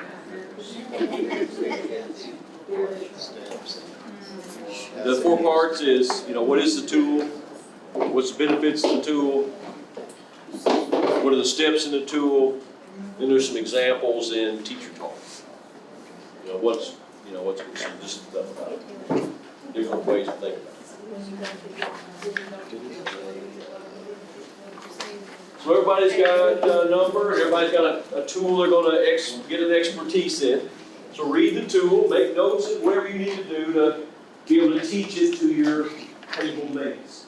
And everybody's going to walk away with 5 more tools they can start a school year with. Or coach a teacher to start a school year with. I'm going to set my timer for 5 minutes to let you work on your expertise. Ready, set, go. See it. Oh.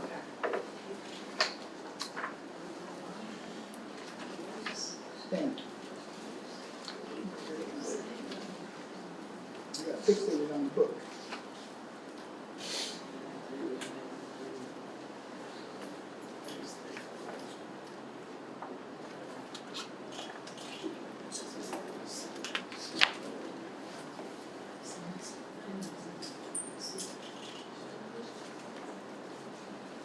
Okay, so you've had a chance now to get a good feel for the tool that you're being the expert on. Now we want you to just to share your expertise with another person, or at your group, at your table. So we'll start with person number 1, who has describe first and compare second. And you will have a time to describe the tool, and you have, at the most, you have about 3 or 4 minutes each person, which is probably plenty of time for you to talk about the tool and get somebody into the idea of it. And then just continue to rotate around until each person had a chance to hit the gist of it. Why would I love this tool? This tool you've got to know about because it does this right here. That's what we're looking for. What's the essence of this tool? You're selling people on the idea that they want to go, man, I got to check that tool out, okay? So you got to sell it to them. Sell the tool to them. Number one, sell the describe first and compare second to your group. Let's hear it. In my experience, actually, about turned around and asked them to compare and contrast. Compare please go, here this activity referred to as looking at similarities and differences, it's usually compare and contrast, right? And I think when they hear that, they immediately get flipped around. So, you'll appreciate it, given your expertise.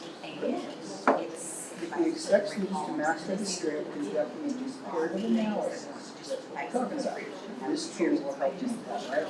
Then we need to provide explicit instruction to reduce processes associated with identifying similarities and differences.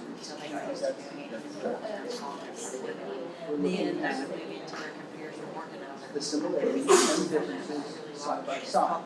So this tool It's great. process of using graphic organizers for a description, and they're in a little packet here. You've got a description organizer, and you also have a top hat Cinderella, this teacher was very Cinderella. document for document differences and similarities, and the two things being compared. So what the tool suggests when we're working with our students is to start with simple objects that are familiar, apples, oranges, etc. Obviously, where we want to go is with text, right?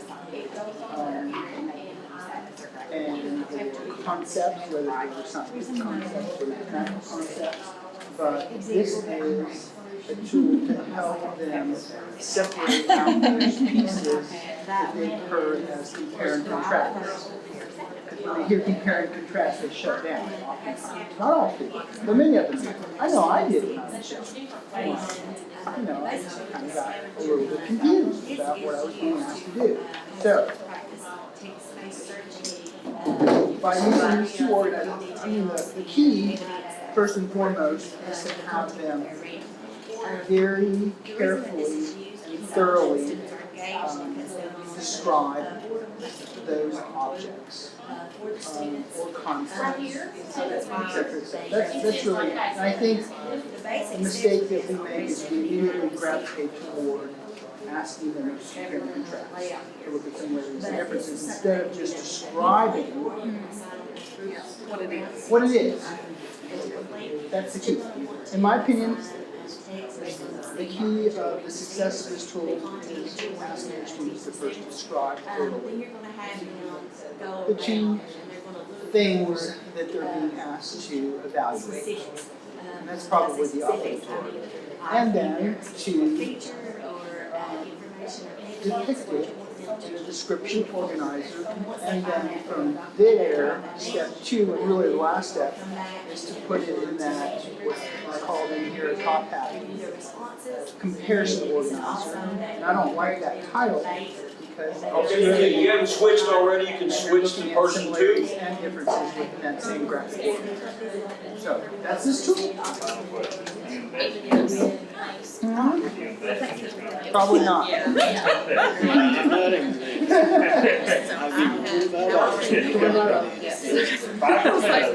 the best I can do. Thank you, brother, man. We're getting ready to read a text, and look at it, just put a I skip. try to at least be clear. So this is basically the same concept, students can preview text using a specially designed visual organizer. So on page 106 and 107 of nonfiction and fiction, it shows some of the different ways that they have it broken up where you can run it. Of course, this teaches skimming for textual clues, making predictions, structure of text, enables understanding, remembering, and enjoying misread. While completing, it's important to ask questions while you're kind of guiding questions to help the students, which actually before you start with students doing it independently, it's best to model, especially if you have EL students or students that might need a little help with looking at the text. So asking guiding questions, suggesting helpful strategies, and encouraging students to come back to their presentations. So it kind of reminds me of the K-12 those charts that we do. So going back and looking, and then it just says encourage independently. So whenever you give these out, make sure you make plenty of copies so that way students can do it on their own, and having the process that you go over on a wall somewhere where they can kind of look back to. But while they're skimming, it says, suggests for students to look for has the P's on here on page 103. Crowd for clues, so looking for important information. Pencil and key information, which is what you would use on the organizer. Pride, open memory, so it's looking at that. It says if anything in the text looks or sounds familiar, so that's prior knowledge. Personalize the preview, so anything that you find interesting or challenging, and then predict what the text will be about. So you'll look at the predictions, and then at the end, like I said, they go back and look to see if it's correct or not. So that's all. And make a connection between. I have the power of pause because, and they're both simple and self-explanatory pretty much, but the power of pause, basically, they're both questioning strategies, and they both are to promote higher order thinking. So basically, it tells you to maybe have a discussion with them talking about why it's important to, when you do ask a question, not just blurt out an answer, actually like talk about hitting the pause button and think about it and give reasoning rather than just blurting out an answer. And then the because is the same thing as teach them instead of just saying, when you ask them if a math problem, maybe you purposely do a math problem with the board and get something wrong and ask them if the strategy was correct and they say no, they have to say because and give the reasoning. So it's basically a reasoning strategy. They're pretty self-explanatory. It's basically what they say because, and then, and if you're using it to cause one, then justify their answer. If you use it, they're just giving a simple answer. Alright, so I have our previewing, so what it is a tool that helps students. If you haven't, you get ready to switch to the next question. It's like a book and reading class where there's a lot of words they're familiar with, maybe some more complex, that kind of stuff. So again, it gives them a chance to preview the text in advance by using some That works. They don't have to worry about cheating anymore. Just give it to them.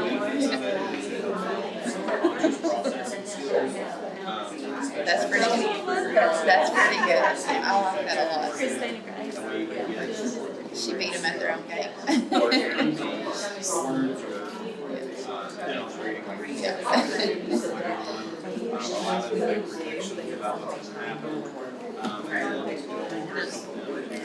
Context structure, so they can kind of get an idea of where their thing needs to go based on how the text is. And then there's 5 steps to it. First step is you distribute the copies of the organizers. That's on page 106. Like I said, there's it looks like it's a big key with 5 different ones. And then you use a sample text to help them understand some of the comparisons to show them what you need to be doing. And then the 5 P's are in there. We only have 4 people, so now we're just kind of reading over this. So just crowd for clues, so search for important information, pencil in the key information, crowd for your memory, personalize the preview, and predict what the text will be about. So it gives you a full page view, I guess you would say, of reading before you even get into it. So you have like kind of a picture in your mind of what it's going to look like and kind of unfolds as you go.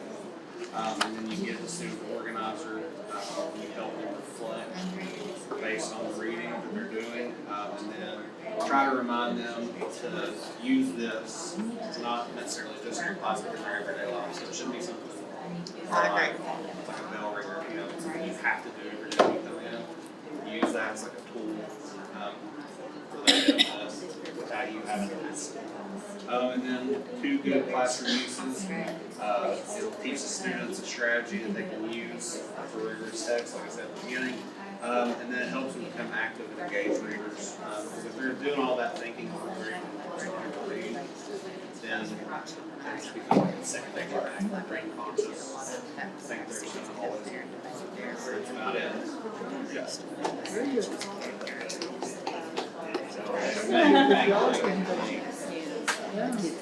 Well, not even really simple.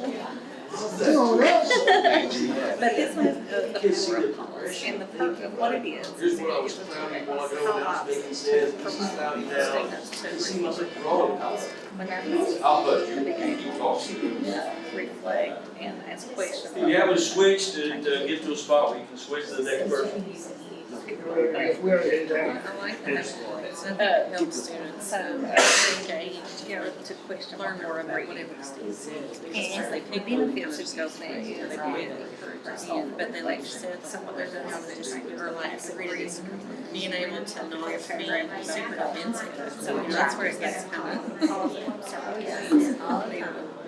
think back, question yourself, and then I've also read, and then that leads to one student talks about whatever you're reading about. The person that's supposed to be the main who gets about reading, but also when you're doing alternative assignments, so like when you're reviewing and revising your work and refocusing, so just think and pause and think about it for a minute before you make those changes and before you go submit your work. And the basic steps to do that is there's 6 of them. Number 1 is you want to just introduce the idea to pause, because some students, we don't do that because when we get in the classroom, sometimes it does like X, Y, Z, and bam, let's move on. So you want to encourage them to be able, it's not about how fast you get finished, but what you get out of how far you get.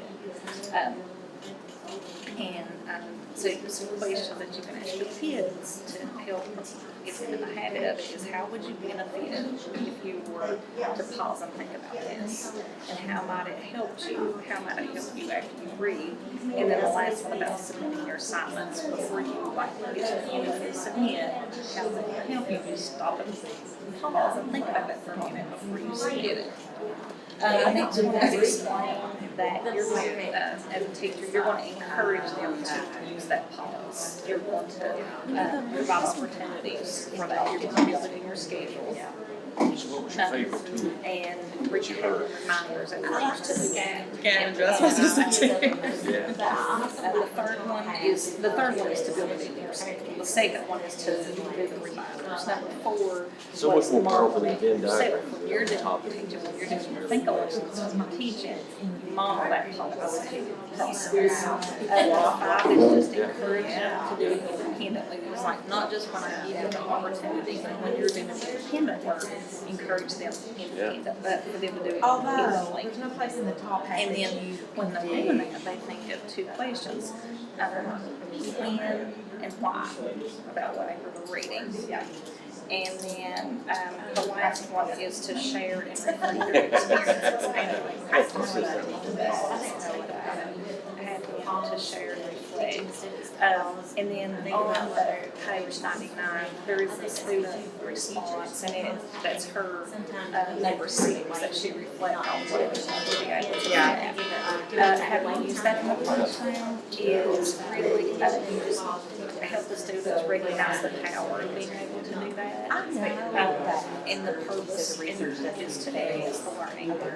And you develop the skill becomes habitual after you do it, and what that does is it lowers the percentage so that impulsivity will reduce. And I think about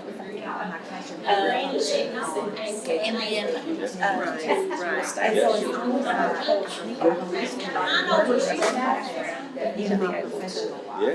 I was thinking when I saw the things out there, routines, and I was thinking, So basically, in conclusion, I think is that it promotes thinking and reflection of how and why, and to develop deeper learning. Well, you have to think too, you're building, those things can be built, right?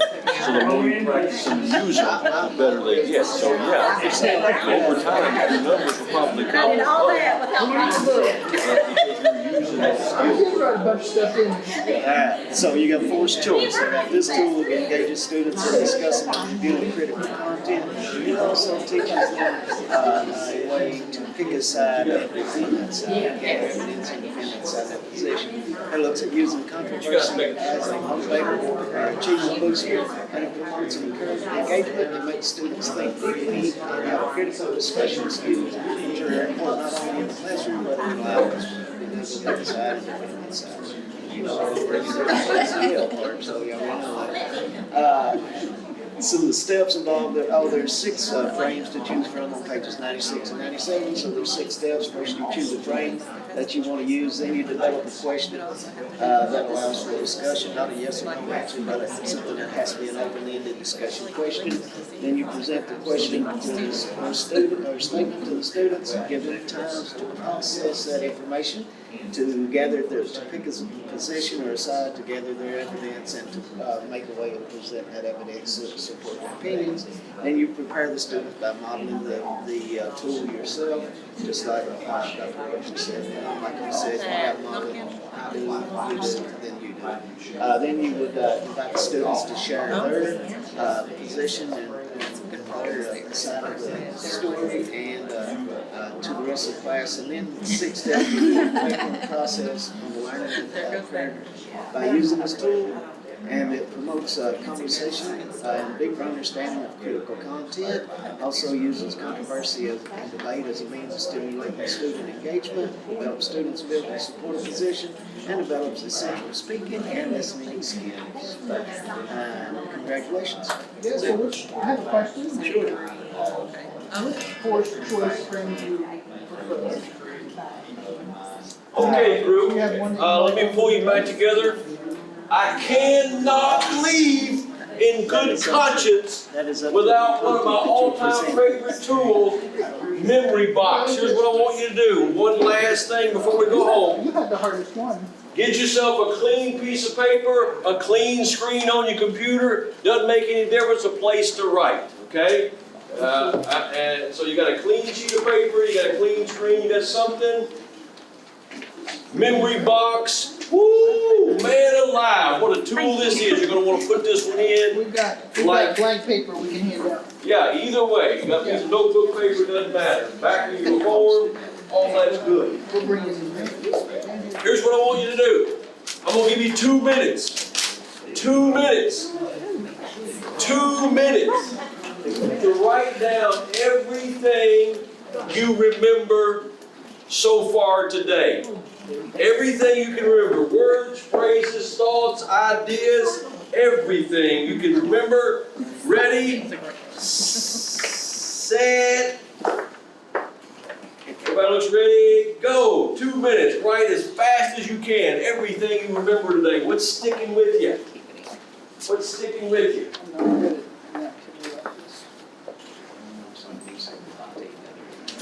You got a list? Now get up, go find a partner not at your table, and have a battle of your memories. See how many you have that your partner doesn't have, and talk about it. Ready, set, go. Find somebody not at your table. I don't have very many. I was like, bring it. And they're like, making notes versus taking notes. All of those is based on like teaching, like doing it all. And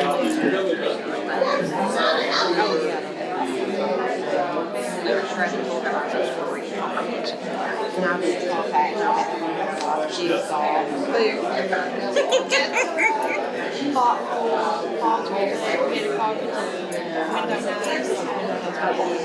and then response paper is what I was trying to get from. Oh, and that's what I just thought is like what skills do the students need, and they talk about just having that confidence, the clarity. Yeah. And A, for having those kids, having kids. There's a lot of people here, but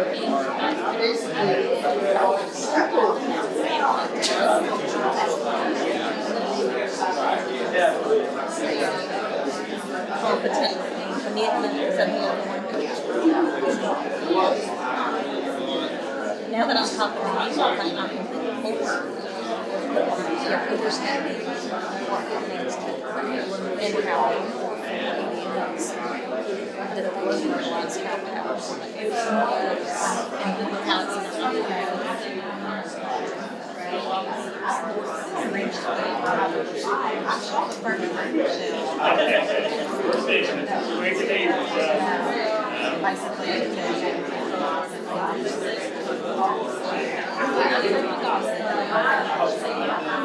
I think it always takes time for us to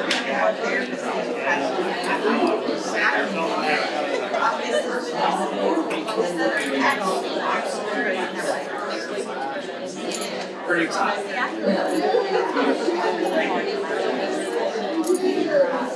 My nephew, yeah. That's crazy.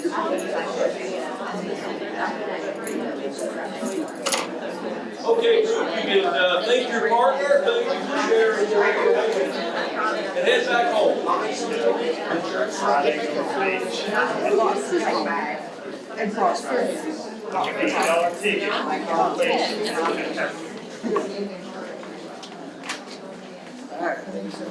So I want to wrap up here with this bit of piece of research.